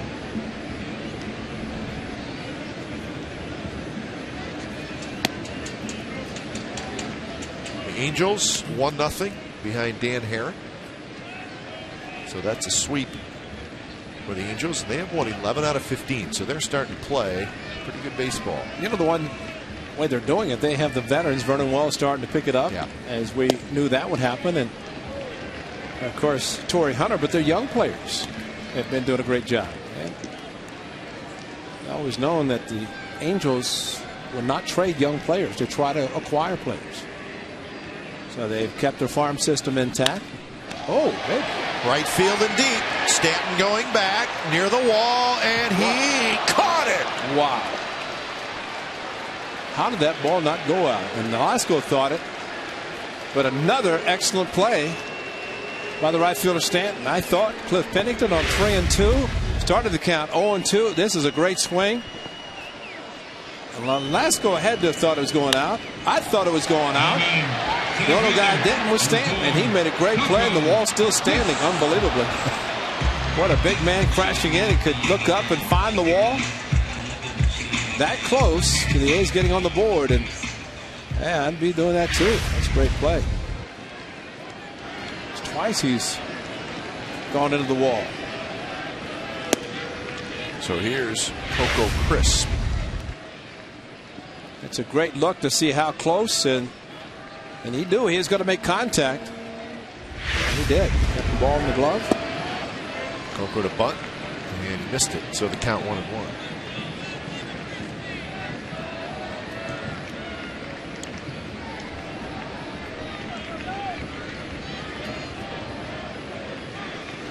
That new look for Cliff Pennington occurred in Philadelphia. Gave himself a haircut. Did it himself, huh? Just took the clippers, and I said, you needed help? He said, no, Rajay Davis normally would do it, but he did it himself. Can't see this enough if you're a Marlins team, but the A's didn't like it. Cliff Pennington thought he had done something special, but the special play was made by him, Sam. But Cliff did that, and of course Rajay Davis was the team barber before he was traded in the offseason, so he would have been doing the hair cutting for Cliff Pennington. And I saw him after the game, and I said, what did Missy say? I said he sent her a text message. She said, I hope that was a Photoshop. And that actually wasn't. Okay. It was, Missy. And we just saw it. There's no Photoshop there. That's straight. He just did it. Well, it will grow back. That's the good news. So will Coco. Coco, about a year and a half for him to get back where he was. 1-1 to Matsui, who has hit a fly ball to right field and grounded out to second.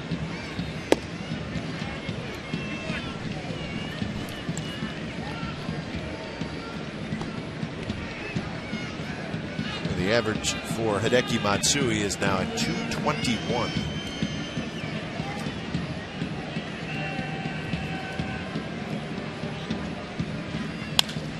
Hits that one hard on the ground. Infante juggles. Side retired. 14 in a row retired by Nolasco, and we're headed to the 7th.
Oakland history. He did it against the Blue Jays in Toronto. He was the only no-hitter in the 1990s for the Athletics.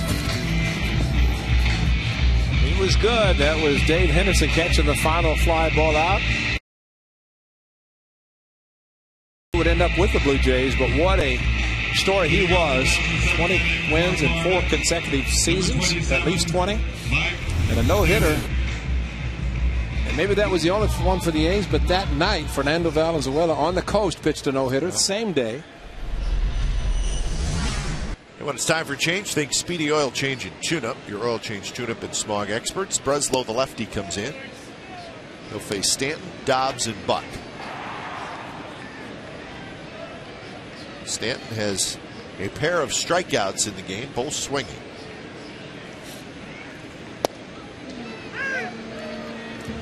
Well, this kind of says it all for the line for Moscoso. 4 hits, no walks, 3 runs, 1 earned. And trailing 3-0 after 6 innings of very good baseball, 8 strikeouts.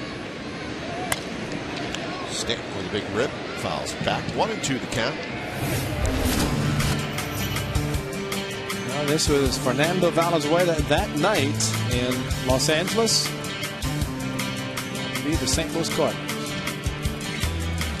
I mean, anytime you look up the heavens before you pitch, I mean, how could you not pitch a no-hitter? Fernando Mania. Stanton strikes out again for the 3rd time, all swinging. This ball was in the dirt. So that's out number 1.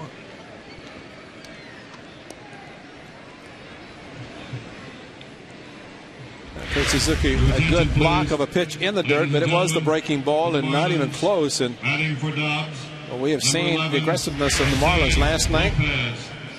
12 strikeouts combined between Gio Gonzalez and Andrew Bailey. And tonight that would be the 9th combined with Moscoso and now Breslow.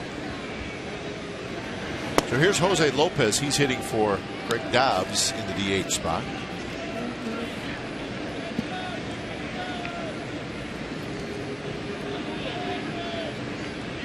Lopez was 0 for 2 last night. He played 3rd base. 6 innings, 4 hits, 3 runs, but just 1 earned, and the 8 strikeouts for Moscoso. So another pretty good outing for the right-hander, but he's not going to have anything to show for it. Chris comes in and over, and he's got it. Lopez is retired, 2 outs. So for Moscoso, it's really been, he's pitched pretty well. Now batting, number 14. Makes maybe 1 mistake. Buck. Ramirez got him for the home run, and that was 2 unearned runs there. Well, that's the problem. It's almost to the point you can't afford to make a mistake defensively because of the lack of the offense to this point. And this is game number 81. Pitching, picking it up again, pitching very well. Went through a tough stretch, but every group, starters have done a good job. And relievers. And Bob Melvin has a number that he can go through in the bullpen. 1-1 to Buck, who has hit a pair of fly balls to right field.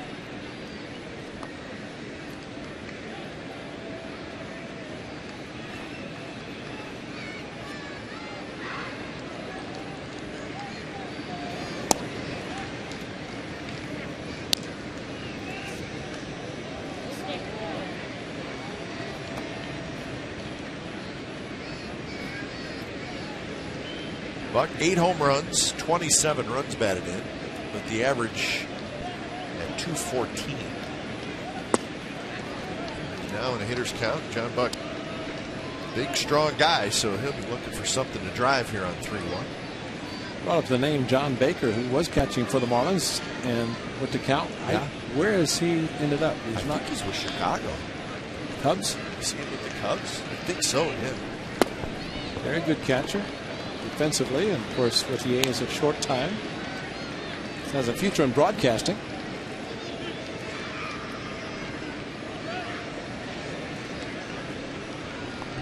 Now batting. So Breslow with the walk. Dwayne Wise. And that'll be just the first walk allowed by an A's pitcher. And here's Dwayne Wise, the 9th place hitter. 2 outs here in the top of the 7th.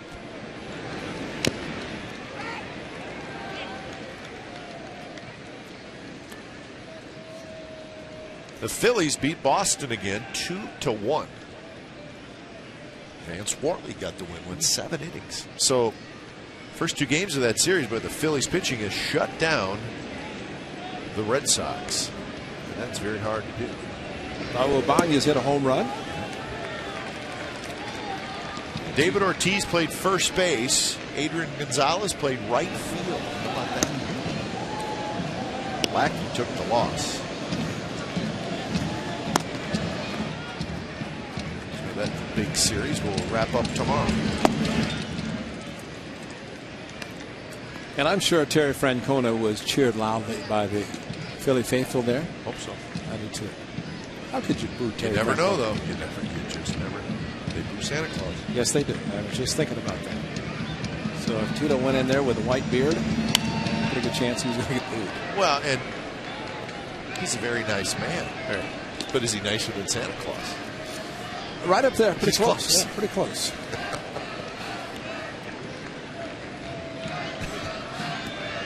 Tough town. But we enjoyed our weekend there. You know, they might not be as tough just because, especially the Phillies are winning, and it's a Phillies town. I think that was pretty much what was decided. That I think so. Charlie Manuel said how big the Phillies are in Philadelphia, rightfully so. Couple of strikeouts for Breslow, and it is 7th inning stretch time. 3-0 Marlins.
Leading off the bottom of the 7th inning for the Athletics, first baseman, 28, Connor Jackson. Ricky Nolasco has a 3-0 lead going to the bottom of the 7th inning. And he's retired 14 consecutive A's hitters. The last A's base runner was in the 2nd inning, and it's going to get to 50. Stanton squeezes it, and that's out number 1. Mike Stanton might not be swinging the bat, but he's playing some defense. That was a rather easy play for him after robbing Kurt Suzuki against the wall, and then Cliff Pennington last inning. Ryan Sweeney. That is interesting watching Bob Melvin, the A's manager, as they have a screen down by the third base area, and he was standing behind the screen watching his players take batting practice and just trying to see something, a different angle, see what he might be able to see. But so far tonight, it's not worked very well.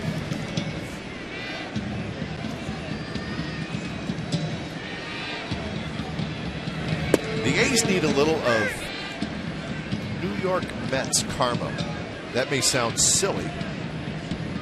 The Mets beat the Tigers tonight 16-9 in Detroit. Okay? left center, and losing it in the lights is Morrison, and there's a hit. He was over there, he just lost it in the lights.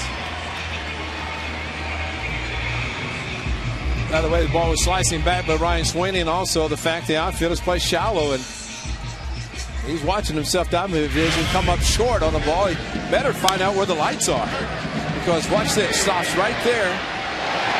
Yeah, that's a catchable ball. Yeah, definitely. And he put his hand up saying he had it. Well, go get it, and he didn't. So maybe that will help the A's get started in this half inning. The bright lights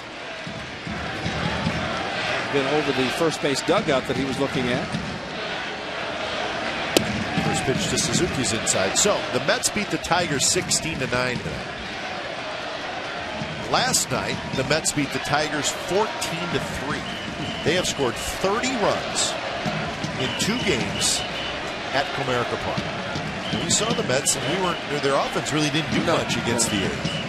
Well, in that park, 30 runs. In Citi Field, why would they think about doing anything? Bounced right to the shortstop, and that's going to be a tailor-made double play. And just like that, the inning is over. We're going to the 8th inning, 3-0 Florida.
Play the zone only at Cache Creek. Win a chance to play the Red Hot Zone. Visit CacheCreek.com for details.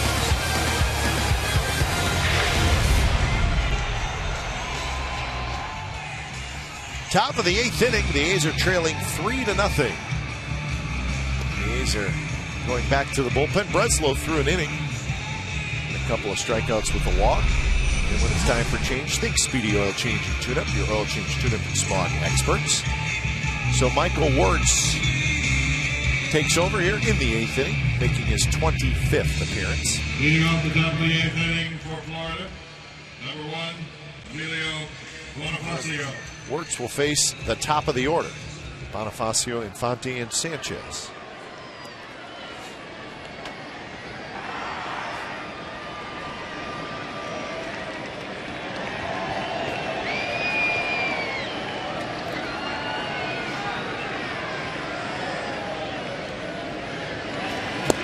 Pitch is a strike.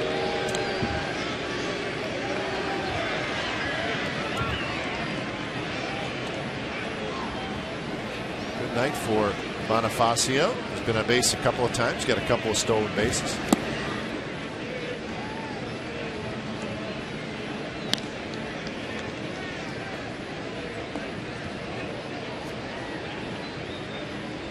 Let's go see Cliff Clavin with the dirty uniform. Man, you'd think, of course, that's what you like to see. Infielders players get dirty early in the game. That means they're involved in it. He has been again. And he's very fast, and he's going to try for 2, and he's going to make it easily. Time now for the Ford right choice, and for Guillermo Moscoso, a very good outing. Unfortunately, a first inning an error and then a 2-run home run, but he once again just threw very well. Good fastball. He had a curveball working, a changeup. Got Morrison. And there's another changeup, but Moscoso with 8 strikeouts. Just in the meantime, a 3-1 fastball to Morrison for a home run and a hanging curveball to Ramirez. But a very well played game, pitch game by Moscoso. Just 1 earned run, backing up his 7 innings of no runs, and that was against the Phillies in Philadelphia. Marlins are going for an insurance run here in the top of the 8th. They already have them. They got 2. Just 3 hits, and the last one was a gift. Conte again to bunt, and again takes the ball 2-0. Well, if Morrison thinks the lights are bright, wait till he sees the sunshine tomorrow, because it's probably going to be a nice day. And left fielder, if he is in there, it'll be Cahill pitching, so more likely he will be there, and they get a chance to see what the sunshine is like here. Especially tough on left field. 3-0.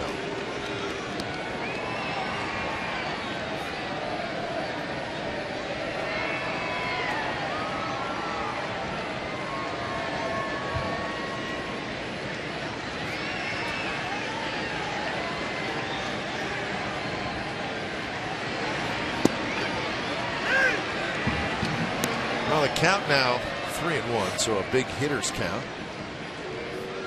Will he keep the bunt? Well, that 3-0 might have been a fake bunt, and Infante just had to try to hit the ball to the right side.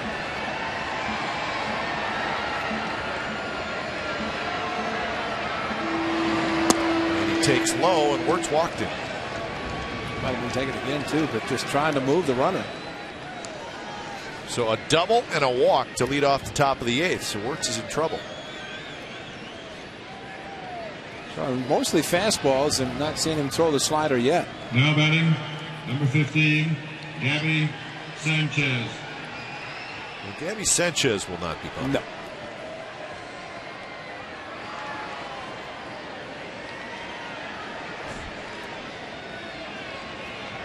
Sanchez, 1 for 3. 1 for 5 in the series. He's got 45 RBIs. He leads the Marlins in that category. And he is bunting. Nothing. But you know, Cap, I don't know. I think they're trying to force Michael Wirtz to throw. Well, maybe. You know, and a lot of times they hit him with a bunt or square around like he's going to bunt, and maybe trying to distract the pitcher, and it doesn't throw a strike. And so far, between Infante and now Sanchez. But it is a little surprising for a third place hitter, especially with the power of Sanchez, to be squaring around. Fake or no fake. He showed it again.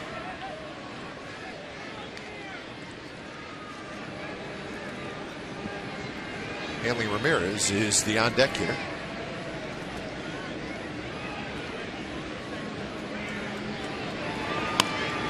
Bunted towards. And he's going to get the out at first, and he does. So Sanchez proves us all wrong as he gets the sacrifice. So that's 1 out, and the runners are now at second and third.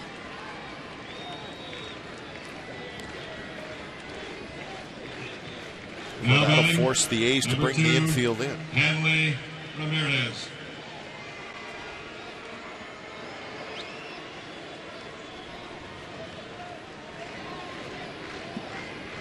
The A's, the way they're swinging the bats, they cannot afford to give up any more runs. They're already down 3-0. Outside. Yankees won today 5-2 over Milwaukee. So with the Yankee win and the Red Sox loss, Yankees now 2.5 ahead of Boston.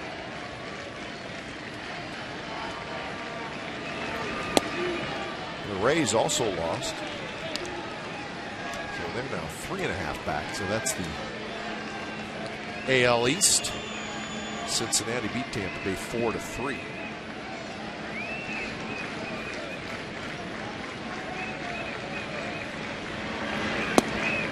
And now it's 3-0. So Ramirez lays off the slider. If he walks him and loads the bases, he might have better success against the lefty Morrison. Seems the slider that Michael likes to throw that looks like the splitter works at least more effectively right now against the lefties. Flattens out a little bit against the righties. That's the four-seam fastball.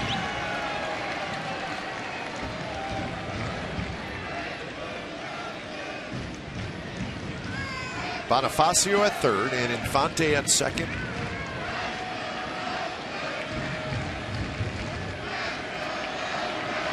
Slider way outside, and there is the walk. So a couple of walks by Wirtz here in the 8th, and now Logan Morrison, the left-handed hitter, is coming up.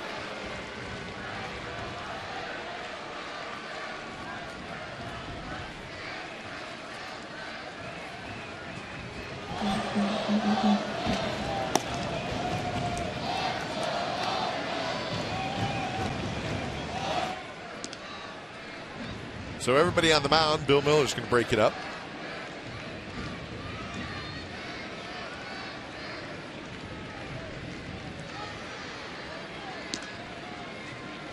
Now batting, number 20, Logan Morrison. Morrison with a home run and a couple of strikeouts in the game.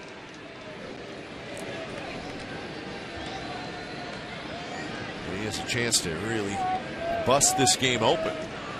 That does give the chance for the A's to back up and play for a double play for Michael Wirtz to get the strikeout. See there's the difference. And he was talking about against the lefties, the slider works much better, and that's the perfect example. But right-handers, he seems to throw it differently for the ball to flatten out the way it does, and does not have the same swing and miss as he does with the lefties.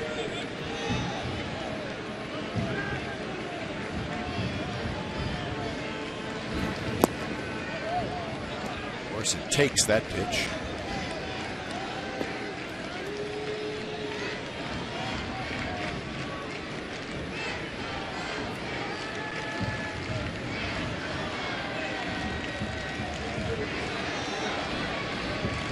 Outfield deep and straight away.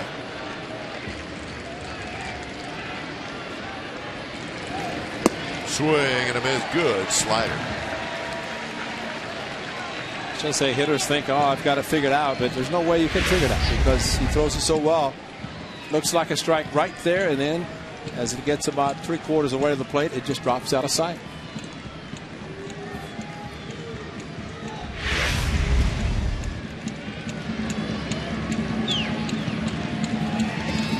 Blocked by Suzuki.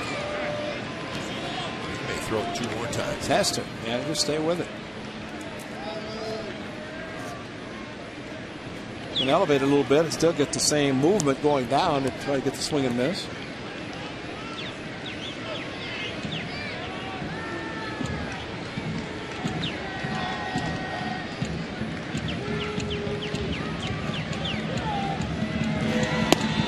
That one stays outside, maybe not the location Wirtz wanted, but it's a full count. And it stayed outside and was flat. Did not have the sharp break to it.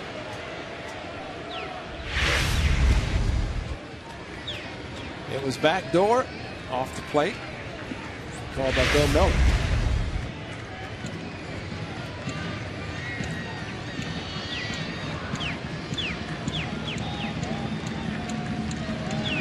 Three-two pitch, swing and a miss. He chased a pitch way down and in, and Wirtz gets the strikeout. So Morrison, third time he has struck out in the game.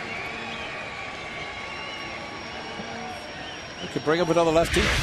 Pitch hit for Stanton. Number 27. But clearly out of strike zone, and well, the hitters just cannot pick up the spin. And again, more times than not, with the pitch thrown by Michael Wirtz, if you just stand there and don't swing, it is going to be a ball. Yep. Hard to tell that to hitters when they're aggressive, especially with the bases loaded. You can't take anything away from Morrison. He's got the runners on base. Of course, seeing this slider for the first time and got a chance to see a few. Easy bat. Easy big bat. 0-2. Guess what he's going to throw now?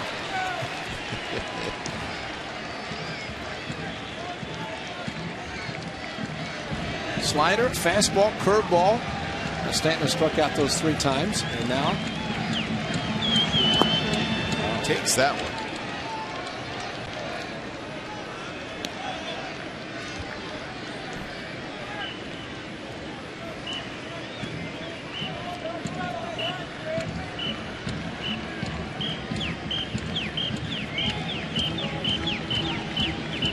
Wertz shakes once. Now he's ready. 1-2 pitch to Stanton. Got him swinging. Stanton strikes out for the 4th time in the game, and Michael Wertz works his way out of a jam. Bottom of the 8th coming up.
Two-run shot, and then Logan Morrison in the 4th, a solo home run, and that's all the scoring in this game. It's 3-0. And Ricky Nolasco is pitching brilliantly. He's got 3 strikeouts, and he's allowed just 3 hits. The only jam that he was really in was in the very first inning. 3-5-0 for the Marlins, 0-3-2 for the Athletics. The A's loaded the bases in that first inning, but they did it with 2 outs. He got out of the jam, and he has been rolling ever since. In fact, since the first inning, he's faced just 1 over the minimum.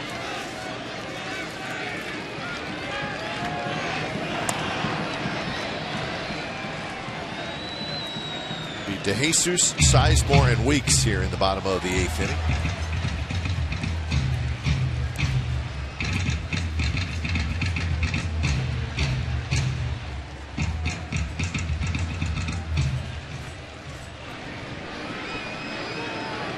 Jesus has walked and bounced out to second.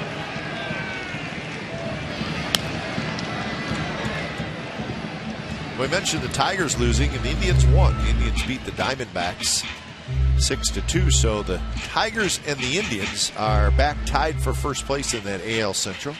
The White Sox pick up a game. They beat the Rockies, so they're just 4 back. Well, it's good to see the Indians continuing to play and stay close, if not at the top of the division, considering where they started the season. Time now for the Home Depot doing more on defense, and Mike Stanton might not have done very well swinging the bat. But one thing he has done is play some defense, so he's definitely not taking his 4 strikeouts to the field. Crashed against the wall. Cliff Pennington robbed as he crashed into the wall. Ball that maybe tomorrow afternoon is a home run, but tonight a nice catch by Mike Stanton, who played very well defensively, and we've seen his strong arm, so he's got the complete package. And he starts making contact more consistently. Who knows what kind of numbers he's going to put up. There's nobody standing around, so that talking is more to himself. He is out there by himself. Yes, he is.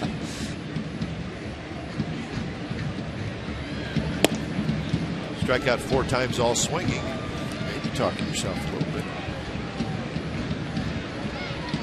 There's your advantage being a catcher, right? You can't talk to yourself behind the plate. You stand out in the outfield, nobody around you. Stanton again on the run. Moves very well for a big guy. Well, you know it's going to be a bad night when you stand in the outfield all alone. You put the glove down on the ground. You start getting your batting stance. Seen it happen. I have seen a first baseman do it. Get ready to call a sign and look up at the first baseman in his batting stance with the glove on the ground. Hold on. Hey, wait a minute. I'm going to call a pitch here just in case the ball is hit to you. Put the glove on. Yep.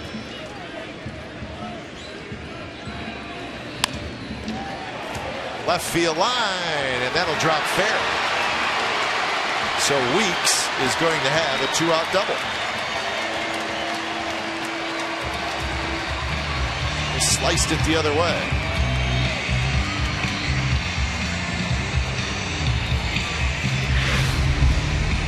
Well, he just flared it out to left field. Back of his shirt out, shirt tail out, and a chance for Morrison to do anything except get it back in, hold it to a double. Shortstop, number 2, Cliff Pennington.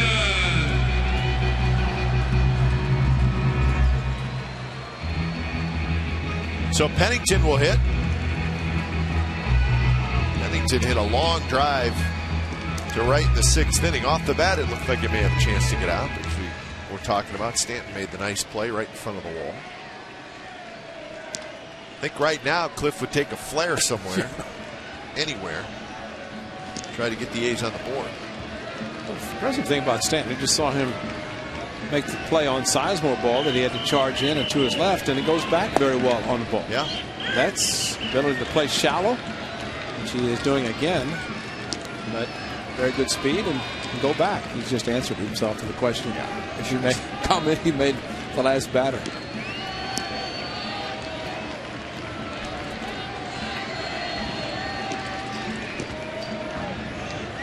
Weeks takes off, and the ball's popped up to left field. Morrison is there. He's got it, and that will do it. So the A's get the double. Can't get Weeks home. We're heading to the ninth.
Is brought to you by Xfinity, home of the most live sports, and by Chevrolet. Go to ChevyBaseball.com to support youth baseball and help make a moment kids will never forget.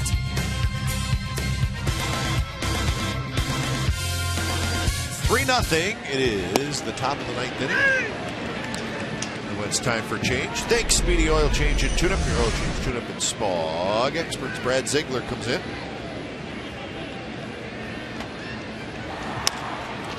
Jose Lopez bounces one right near the bag. Sizemore brings it across, and that's out. So Lopez, his second at bat, is a ground out. That'll bring up John Buck. Now batting, number 14, John Buck. Buck is 0 for 2 with a walk.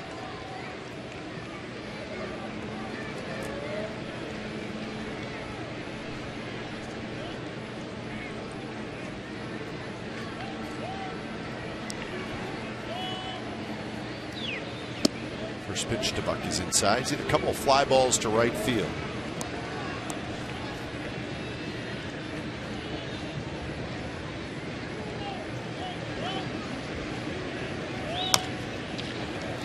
Sizemore, more action, and he takes care of Buck. 2 outs.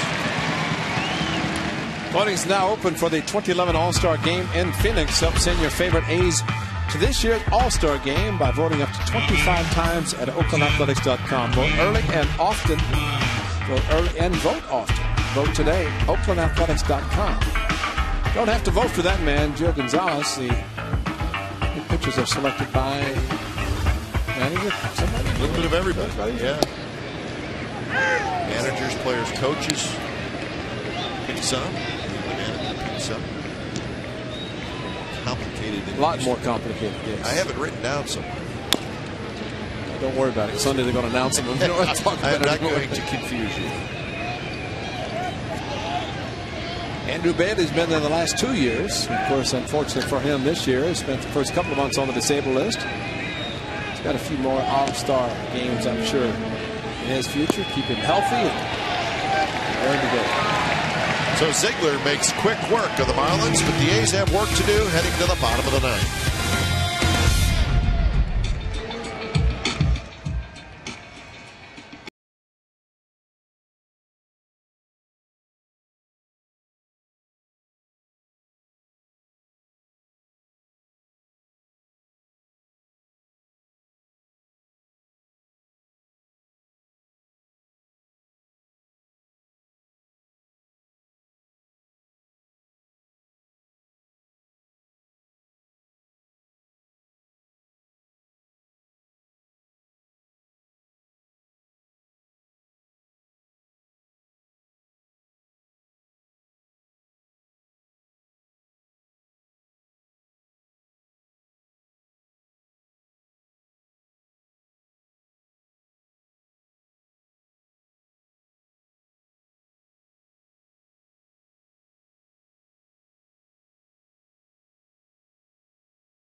in any form, and the accounts and descriptions of this game may not be disseminated without the express written consent of Athletics Investment Group, LLC.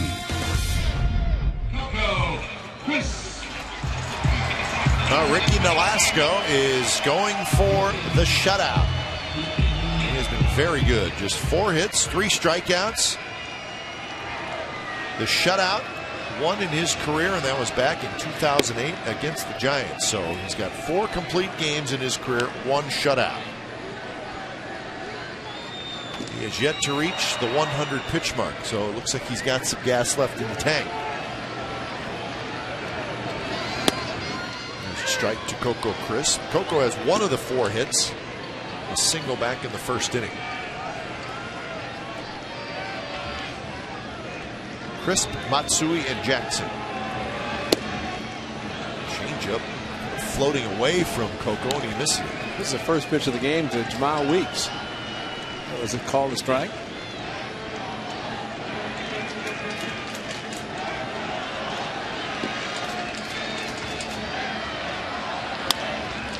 Bounce to the right side. Infante has it, and that is out number 1. Time now for the Fremont Bank plays of the game, and that's Ricky Nolasco. He has been outstanding and got 2 runs before he took the mound, and he has taken it from there, giving up just 4 hits to the Athletics. He had 2 hits in the first inning, bases loaded, but with 2 outs couldn't do anything, and since then just a hit in the 7th, a hit in the 8th, and that's it. First pitch to Hideki Matsui. Popped up. Ramirez and Morrison come together, and it's the left fielder Logan Morrison who grabs it, and that is out number 2. Make sure you join us Friday when the A's open up the 3-game series against the Arizona Diamondbacks. It'll be Rich Hart in his season debut, and he will face rookie right-hander Josh Colmenter. Coverage begins at 6:30 with A's pregame live. So Hart and Colmenter right here at the Coliseum on Friday night. The D-backs in town.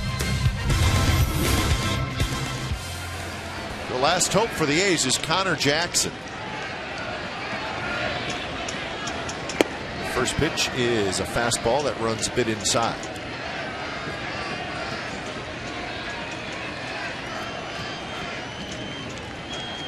Jackson a walk and a couple of fly balls, 1 to center and 1 to right.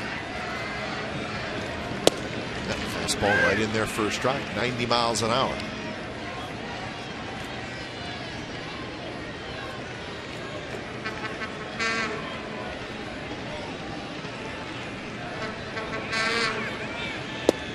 Good breaking ball, 1 and 2. Not much for manager Jack McKeon to do tonight. No. Yes, got 2 runs in the first inning. Sent Nolasco out. He's had the bullpen up, but Nolasco pretty much could have told them just to stay in the dugout. He's done the job. Jackson keeps the A's alive with a single to right center. It's a big hope for the A's would be if Jack McKeon called on the bullpen.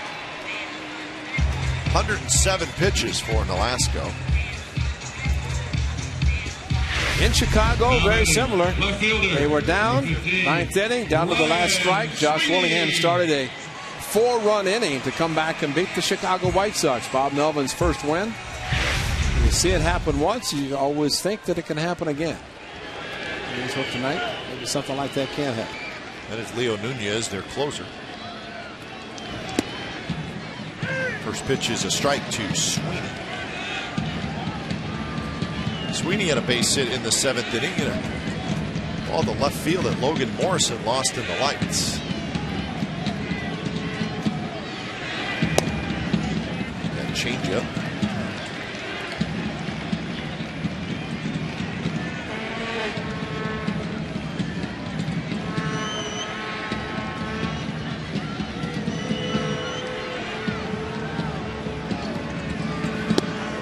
Fastball outside corner, strike 2. 1 and 2 the count.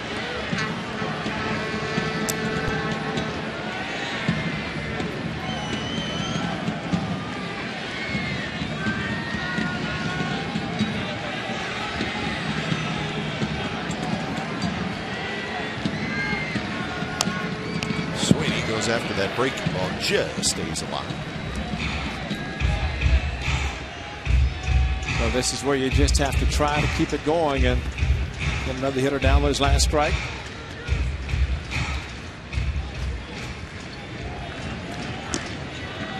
Put the ball in play. Take your chances. Try to get the tying run to the plate.